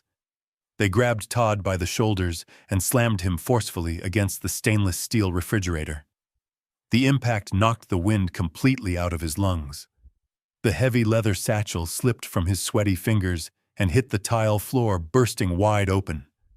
Thick stacks of $100 bills spilled out, scattering completely across the kitchen floor. One of the agents pinned Todd against the appliance, while the other calmly knelt down and began collecting the scattered money. The agent informed Todd that the cash was being formally seized as direct evidence of illicit corporate theft. Todd struggled weakly against the agent's iron grip, tears of pure frustration and terror streaming down his face. He sobbed uncontrollably, begging them to leave him just a few $100s so he could buy food. The agents ignored his pathetic pleading completely. Back in the front hallway, Agent Bradley stepped past a completely paralyzed Melissa. He walked directly into the center of the living room and issued a final command to the panicked crowd. He ordered everyone who did not reside in the house to exit the premises immediately. He warned them that anyone remaining inside the property in exactly 2 minutes would be detained and handed over to the local police for criminal processing. The guests did not hesitate for a single second. They practically trampled each other, rushing out the front door, abandoning their stolen purchases and leaving their cash behind. They sprinted across the lawn to their blocked luxury cars, completely desperate to distance themselves from the radioactive disaster of my daughter's life. Melissa was left standing alone in the center of the room, surrounded by abandoned antiques and stern security contractors. The estate sale was over, and the final reckoning had officially arrived. The fleeing guests created a chaotic wave of panic across my front lawn. Luxury cars reversed recklessly over the manicured grass, desperate to escape the corporate blockade. But the mass exodus suddenly ground to a complete halt. A heavy silence fell over the property as a large custom medical transport van pulled slowly up the center of the driveway, parting the sea of black security vehicles. The van parked directly in front of the grand entrance. The rear doors swung open with a heavy metallic clack. A mechanized hydraulic ramp slowly lowered to the pavement. I did not look like the broken, pathetic old man they had left to die on the freezing concrete floor. I did not look like the terrified victim trembling in a hospital bed. I was dressed in a flawlessly tailored charcoal suit that concealed my heavy medical bandages. I sat perfectly upright in a state-of-the-art motorized wheelchair. I navigated the chair down the ramp with practiced precision. Jonathan Pierce walked closely by my side, holding a thick leather binder. 2 massive private security contractors flanked me, their hands resting cautiously near their utility belts. The lingering guests, who had been too shocked to run, stood frozen on the lawn, staring at me in absolute disbelief. Melissa was standing on the front porch. The stolen cash from the estate sale was completely forgotten. Her eyes were wide with a terror so profound it looked as though she had seen a ghost. In many ways, she had. The father she knew was completely dead. The man rolling up her driveway was the chief executive of her absolute destruction. I maneuvered my wheelchair up the smooth concrete path toward the front steps. I stopped exactly 10 feet away from my daughter. The front door of the house opened behind her. 2 corporate agents marched Todd out onto the porch. They had his arms pinned firmly behind his back. His expensive suit was ruined. His face was stained with tears and sweat. He looked down at me in the wheelchair, and his entire body began to shake uncontrollably. He finally understood the absolute magnitude of his miscalculation. I looked around my property. I saw my antique chairs sitting carelessly on the lawn. I saw my late wife's silver tea set shoved into a cardboard box. I felt a surge of cold, calculated anger, but I did not raise my voice. I did not scream. I spoke with the calm, measured authority of a man who held all the cards. I told Melissa that the estate sale was officially canceled. Jonathan Pierce stepped forward.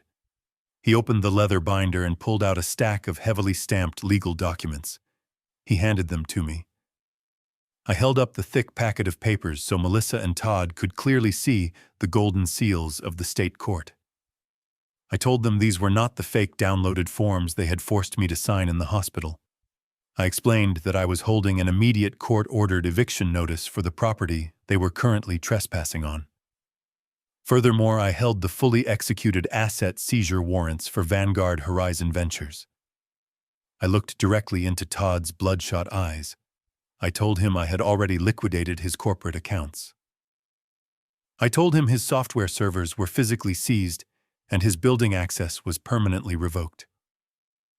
I watched the last remaining ounce of hope drain completely from his face. He collapsed to his knees right there on the wooden porch, sobbing uncontrollably, begging the security guards to let him go. But Melissa was a completely different breed of monster. Her greed and her arrogance were so deeply ingrained that she literally could not accept her own defeat.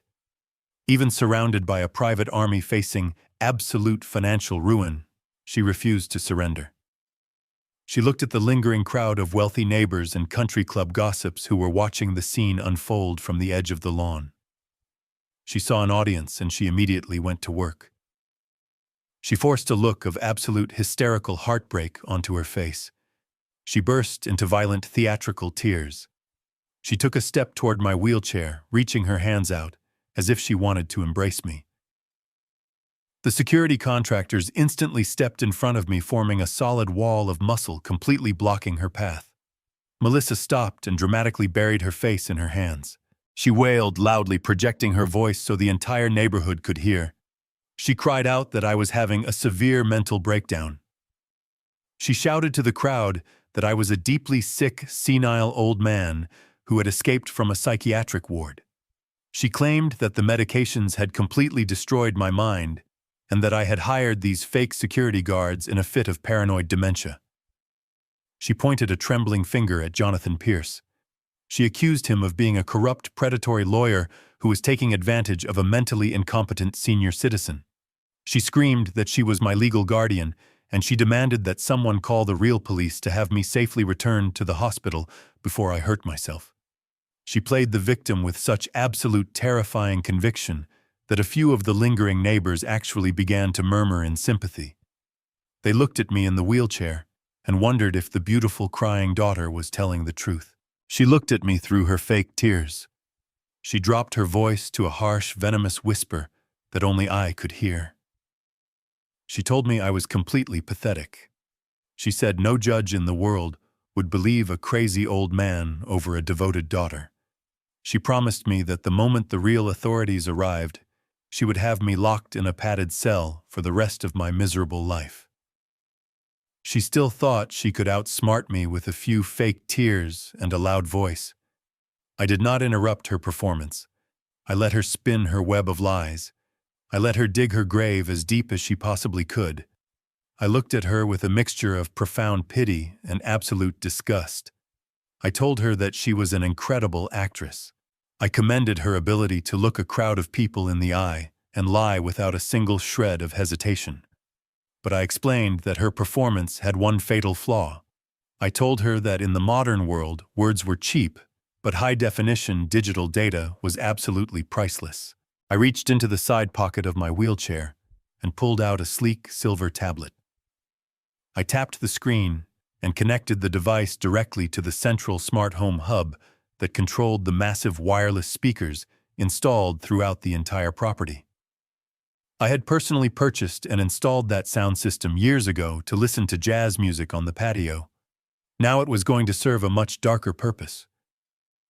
Melissa stopped crying.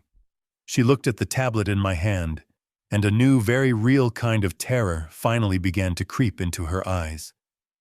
The stage was perfectly set for the final lethal blow. The murmurs of the panicked crowd hovered in the warm afternoon air. Melissa was still holding her face in her hands, squeezing out forced tears, desperately waiting for the wealthy neighbors to rush forward and comfort her. She was a master manipulator, banking entirely on the standard societal assumption that people will always believe a crying, distraught woman over a disabled old man. She thought she could completely control the narrative, but she fundamentally misunderstood the modern battlefield.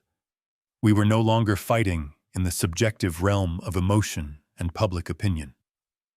We had firmly entered the absolute unforgiving realm of cold digital evidence. I sat perfectly still in my motorized wheelchair.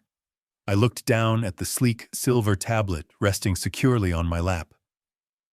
I did not raise my voice to argue with her ridiculous accusations. I did not desperately try to convince the wealthy onlookers that I was completely sane. Defending yourself against a frantic liar only gives their lies unearned validity. Instead, I simply tapped the network settings icon on my digital screen. I looked at the crowd and spoke with a calm, measured authority that easily cut through Melissa's theatrical sobbing. I explained to the silent onlookers that when my wife passed away 5 years ago, I found myself living entirely alone in a very large empty estate. For my own peace of mind, I had a premium private security firm wire the entire property with state-of-the-art surveillance equipment. I installed high-definition cameras and highly sensitive omnidirectional microphones in the hallways, the living room, and the basement. I integrated the entire recording system directly into the central smart home network. Todd and Melissa knew about the basic alarm keypad by the front door, but they thought I was just a clueless senior citizen who could barely operate a television remote. They had absolutely no idea that every single corner of this house was constantly recording audio and video data directly to an encrypted cloud server. I swiped my finger across the tablet screen. A loud, crisp electronic chime suddenly echoed from the massive outdoor speakers mounted under the wooden eaves of the front porch. The exact same chime echoed from the living room and the study inside the house. The entire property was successfully synced to my personal device. The house itself was about to testify against them.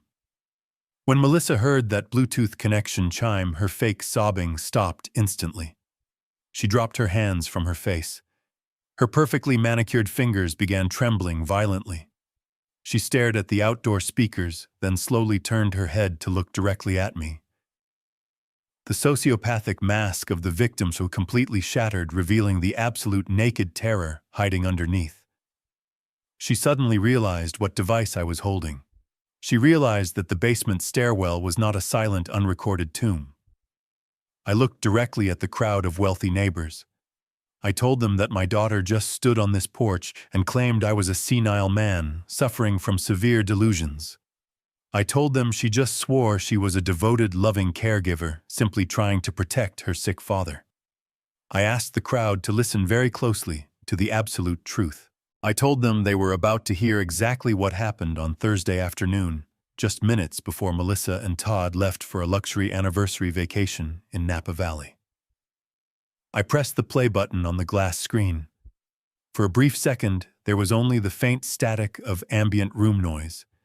Then the crisp, undeniable audio of the basement camera began to broadcast across the entire estate. The volume was perfectly adjusted, carrying the voices clearly across the manicured lawn. The crowd heard Melissa's voice first. It was not the weeping, fragile voice she had just used to beg for their sympathy. It was cruel, harsh, and dripping with absolute venom. The massive speakers blasted her demands. They heard her insulting my age. They heard her aggressively telling me that my slight limp was a liability and demanding that I sign the deed of my house over to her. They heard me refuse her demands. They heard me tell them to pack their bags and vacate my property immediately. The wealthy onlookers stood completely frozen in shock. The local socialite who had defended Melissa just moments ago covered her mouth with both hands. The prominent surgeon who had purchased my writing desk stared at the speakers in absolute horror. The grand illusion of the loving daughter was instantly and entirely incinerated. But the audio recording was not finished. It was about to get much worse. The speakers broadcast the heavy sound of my footsteps moving toward the hallway phone. Then came the sudden, violent sound of physical exertion. The crowd clearly heard Melissa grunt as she shoved me with all her strength. They heard my sharp gasp of absolute surprise. What followed was a sound that made several people in the quiet crowd physically flinch. The heavy booming audio captured the terrifying thud of my body hitting the top wooden step. It captured the chaotic, violent tumbling as I fell backward down the steep stairwell. The microphones picked up the sickening crack of my ribs hitting the wooden railing. And finally, the audio delivered the devastating, bone-crushing impact of my body hitting the solid concrete floor at the bottom of the basement. A woman in the crowd let out a horrified, piercing gasp. Total silence followed the terrible crash on the recording. Only my ragged, agonizing wheezing could be heard echoing from the porch speakers. It was the undeniable sound of an injured man fighting for his life in the absolute dark. On the porch, Todd was sobbing uncontrollably, thrashing weakly against the iron grip of the corporate security agents. He was begging me to turn the audio off. He was screaming that he was incredibly sorry. But I did not touch the tablet. I forced him to stand there and listen to his own damnation. The digital recording continued. The crowd heard cautious footsteps approaching the top of the stairs. They heard the floorboards creak as Todd and Melissa looked down at my broken body. The silence on the tape stretched for 5 agonizing seconds as they decided my fate. Then Todd's voice echoed across the lawn, crisp, clear, and completely devoid of basic human empathy. The high-end speakers amplified his exact, chilling words. Maybe now he will get the message. Let him die down there. The crowd erupted into loud murmurs of absolute revulsion. The final sound on the recording was the heavy, metallic click of the deadbolt, locking me inside the freezing basement, followed by the muffled sound of their luxury car driving away to wine country. I pressed a button on the screen, and the audio completely stopped. The silence that fell over the large property was heavier than lead. It was the absolute silence of total, inescapable judgment. I looked at my daughter. She was no longer standing proudly on the porch. Her knees had completely buckled. She had collapsed against the wooden railing, sliding down until she was sitting on the dirty floorboards. She was staring blankly at the grass, her mind completely destroyed. There were no fake tears left to cry. There were no more lies to spin. Her entire social standing, her pristine reputation, and her complete financial future had just been publicly executed in front of the most influential people in her city. The wealthy neighbors looked at her as if she were a diseased animal. The people who had been drinking her cheap champagne just 20 minutes ago were now stepping backward, actively trying to put as much physical distance between themselves and her as possible. She was completely exposed as a violent sociopathic parasite who had literally left her own father to bleed to death on a concrete floor just so she could steal his house. I placed the silver tablet securely back into the side pocket of my wheelchair. I did not need to say another word to the horrified crowd. The digital evidence had spoken for itself. The silent adjustment was officially complete. I had not laid a single finger on them. I had not thrown a punch or raised my voice in anger. I had simply held up a mirror and forced the entire world to look at the absolute darkness inside their souls. The lethal blow was struck flawlessly, and the monsters were finally permanently slain. The absolute silence that followed the recording was suddenly broken by the sound of a crystal vase shattering on the driveway. One of the wealthy neighbors had simply dropped the stolen antique from her hands. She did not bother to pick up the pieces. She did not ask for a refund. She turned her back on Melissa and began walking rapidly toward her vehicle. That single action broke the spell completely. The remaining guests erupted into a frantic, uncoordinated stampede of self-preservation. These were people who thrived on social status, local political connections, and pristine public images. The sudden realization that they were standing in the middle of an active crime scene holding stolen property while listening to a recorded attempted murder sent them into absolute panic. They dropped everything immediately. Expensive oil paintings were left leaning against the manicured hedges. Vintage silver platters were tossed carelessly onto the front lawn.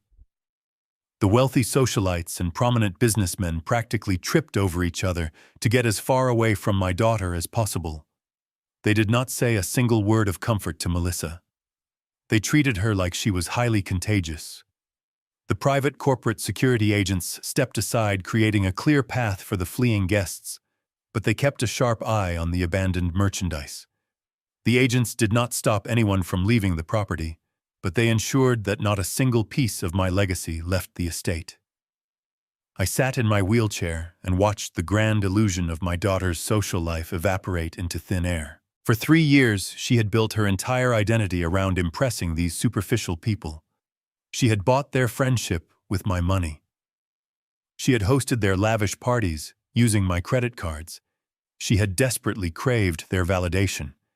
And now, the very second the dark truth was exposed, They abandoned her without a single backward glance. The luxury sedans and sports cars that were previously blocked by the black security vehicles were now frantically maneuvering across my crushed landscaping. Expensive tires tore deep trenches into the green grass as the guests desperately squeezed past the corporate blockade. Within 3 minutes, the once crowded front lawn was completely empty save for the abandoned antiques scattered across the grass and the security team maintaining the iron perimeter. Melissa remained sitting on the dirty floorboards of the front porch. She was completely paralyzed. The reality of her total social annihilation had short-circuited her brain. She stared blankly at the torn-up grass, her mouth slightly open, completely unable to process the magnitude of her destruction. Todd was still pinned against the exterior wall of the house by 2 security agents, his head hanging down in absolute defeat. The silence returned to the estate, but it was a different kind of silence now. It was the heavy, expectant quiet that precedes a massive storm. Then a new sound pierced the warm afternoon air. It started as a faint, high-pitched wail, echoing from the main road at the bottom of the long hill. Within seconds, the sound grew louder and more distinct. It was the unmistakable, aggressive blare of multiple police sirens approaching at high speed. Melissa snapped her head up. The blank stare vanished entirely, replaced instantly by a look of sheer, unadulterated terror. She looked at me, her eyes wide and pleading for the first time in her life. She realized that the corporate security team was not the final punishment. She finally understood that losing the house, the money, and the social standing was only the preliminary phase of her nightmare.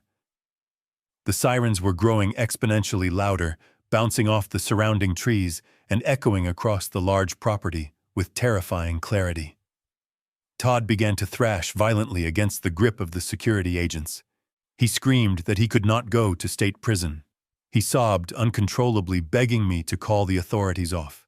He pleaded that it was just a terrible mistake, that he never actually meant to hurt me, that he was just angry and stressed about his business. His pathetic whining was completely drowned out by the deafening sound of the approaching sirens. I did not feel a single ounce of pity for him. I simply stared at him with cold, detached observation. The time for apologies had expired the moment he locked that basement door. Jonathan Pierce stepped forward from his position beside my wheelchair. He looked down at Melissa, who was now trembling so violently she could barely keep herself upright against the wooden railing. Jonathan adjusted his suit jacket and spoke with the calm, measured tone of a man who had orchestrated this exact sequence of events, down to the very last second. He told Melissa that the local police department was not responding to a simple noise complaint or a neighborhood dispute. He explained that precisely 10 minutes before our corporate convoy arrived at the estate, he had personally contacted the chief of police. Jonathan stated that he had already securely transmitted the digital audio recording of the basement incident directly to the lead detective of the Criminal Investigation Division. He informed her that he had also provided them with the fraudulent hospital documents she had forced me to sign, proving her malicious intent to steal my assets while I was incapacitated. He looked directly into her terrified eyes and delivered the final piece of information. He told her that the officers currently speeding up the hill were not coming to ask questions or mediate a family disagreement. They were responding to an active judge-approved felony warrant for aggravated assault, elder abuse, and attempted manslaughter. Melissa opened her mouth to speak, but only a dry, rattling gasp came out. She looked at the flashing red and blue lights that were now reflecting violently off the tall trees at the edge of the driveway. 3 marked police cruisers tore through the open front gates, their tires screeching loudly as they hit the pavement. They swerved aggressively onto the property, boxing in the black security vehicles and completely cutting off any possible avenue of escape.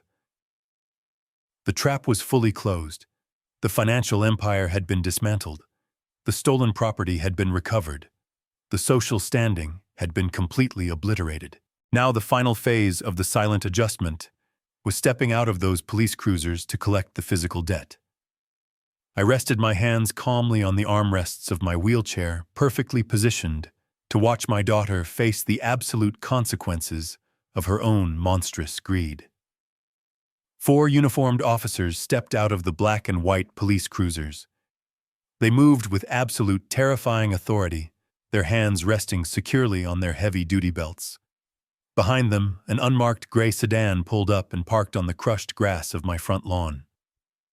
The driver's side door opened, and Detective Lawson stepped out into the warm afternoon air. He was the exact same detective who had visited my hospital room just 2 days ago. He was the man I had lied to about tripping in the dark. He looked at the massive private security perimeter, the abandoned antiques scattered across the driveway, and finally he locked eyes with me sitting in my motorized wheelchair. He did not look angry that I had deceived him. A faint, almost imperceptible nod of professional respect crossed his weathered face. He understood instantly that my lie in the hospital was not an act of fear. It was a calculated tactical maneuver designed to gather absolute undeniable evidence of their crimes. Jonathan Pierce walked down the smooth concrete path to meet the detective halfway. They did not exchange pleasantries or shake hands. Jonathan simply handed Detective Lawson the silver tablet and a thick manila envelope containing the legally voided power of attorney documents. Lawson opened the video file on the digital screen. The uniformed officers immediately formed a tight perimeter around the front porch, ensuring Melissa and Todd could not make a desperate run for the dense woods behind the house. I watched Detective Lawson's face as he viewed the high-definition security footage from my basement stairwell. The bright tablet screen reflected clearly in his observant eyes. He watched my own daughter press her hands against my chest and shove me backward into the dark. He watched my body shatter against the hard concrete floor. Then the crisp audio played from the tablet speaker. Lawson heard Todd deliver his chilling death sentence. The detective's jaw tightened. The professional neutrality completely vanished from his expression, replaced instantly by a look of profound, absolute disgust. He handed the tablet back to Jonathan Pierce without saying a single word. He turned his attention entirely to the front porch. Detective Lawson walked slowly up the wooden steps. Melissa backed away from him until her spine hit the heavy front door. She held her hands up defensively, her chest heaving with uncontrolled panic. She desperately tried to revive her shattered victim persona one last time. She stammered that the video was taken completely out of context. She claimed she simply tripped and bumped into me by accident. She pointed a shaking finger at me and shouted that I was a vindictive old man trying to ruin her life because I was suffering from severe dementia. Detective Lawson did not even pause his stride. He stepped directly into her personal space and grabbed her right wrist with a grip like iron. He told her to save her pathetic lies for the judge. He forcefully pulled her arm behind her back. Melissa screamed in genuine shock as the cold, heavy steel of the handcuffs snapped tightly around her wrist. The sharp, metallic click echoed loudly across the silent property. It was the absolute final sound of her freedom ending. Lawson grabbed her other arm completely, ignoring her violent thrashing, and secured the heavy steel cuffs together. He read her the Miranda rights in a loud, monotone voice that entirely drowned out her hysterical sobbing. He formally charged her with felony elder abuse, aggravated assault, and attempted manslaughter. He stated that because she had locked the door and left the state while I was bleeding on a concrete floor, she was also being charged with depraved heart, reckless endangerment. Melissa stopped fighting. Her legs completely gave out beneath her. If the detective had not been holding her up by her arms, she would have collapsed into a pathetic heap on the dirty floorboards. The pristine designer dress she had worn to impress the wealthy neighborhood was now severely wrinkled and stained with sweat. Her perfect, glamorous life was officially dead. Todd watched his wife get handcuffed with wide, terrified eyes. He instantly realized that his only remaining option was to completely betray the woman he had married. The cowardice that defined his entire existence took absolute control over his brain. He pressed his back against the exterior wall of the house and pointed directly at Melissa. He shouted to the police officers that he had absolutely nothing to do with the physical assault. He screamed that she was crazy, that she had pushed me in a fit of sudden rage, and that he had been too terrified of her violent temper to call an ambulance. He actually tried to claim that he was a victim of her domestic manipulation. Melissa snapped her head up. The ultimate betrayal from her own husband ignited a brief, venomous spark of pure hatred in her eyes. She screamed back at him, her voice cracking with absolute fury. She shouted that it was his idea to lock the door. She yelled to the police officers that Todd was the one who said to let me die down there so they could steal the house and fund his pathetic failing tech startup. They were completely destroying each other right there on my front porch, gladly trading their marital vows for desperate, futile attempts to save their own skins. Detective Lawson looked at Todd with a level of contempt usually reserved for actual insects. He signaled to two of the uniformed officers. They marched quickly up the steps, grabbed Todd by the shoulders, and aggressively spun him around. Todd sobbed and begged as the officers slammed him face first against the wooden siding of the house. They pulled his arms roughly behind his back and secured the heavy steel handcuffs around his wrists. Lawson stood right next to Todd's ear and informed him that the digital audio clearly recorded his voice sealing my fate. The detective stated that the legal duty of care laws in this state made Todd entirely culpable for my injuries. He formally arrested Todd as an accessory to felony elder abuse, accessory to attempted manslaughter, and conspiracy to commit real estate fraud. Todd completely broke down, crying loudly and helplessly, like a frightened child, as the officers patted him down and emptied his expensive pockets. The police officers gripped Melissa and Todd firmly by their arms and began marching them down the wooden steps. This was the ultimate walk of absolute shame. They were paraded past the scattered remnants of their illegal estate sale. They walked past the expensive antique furniture they had desperately tried to steal from me. They walked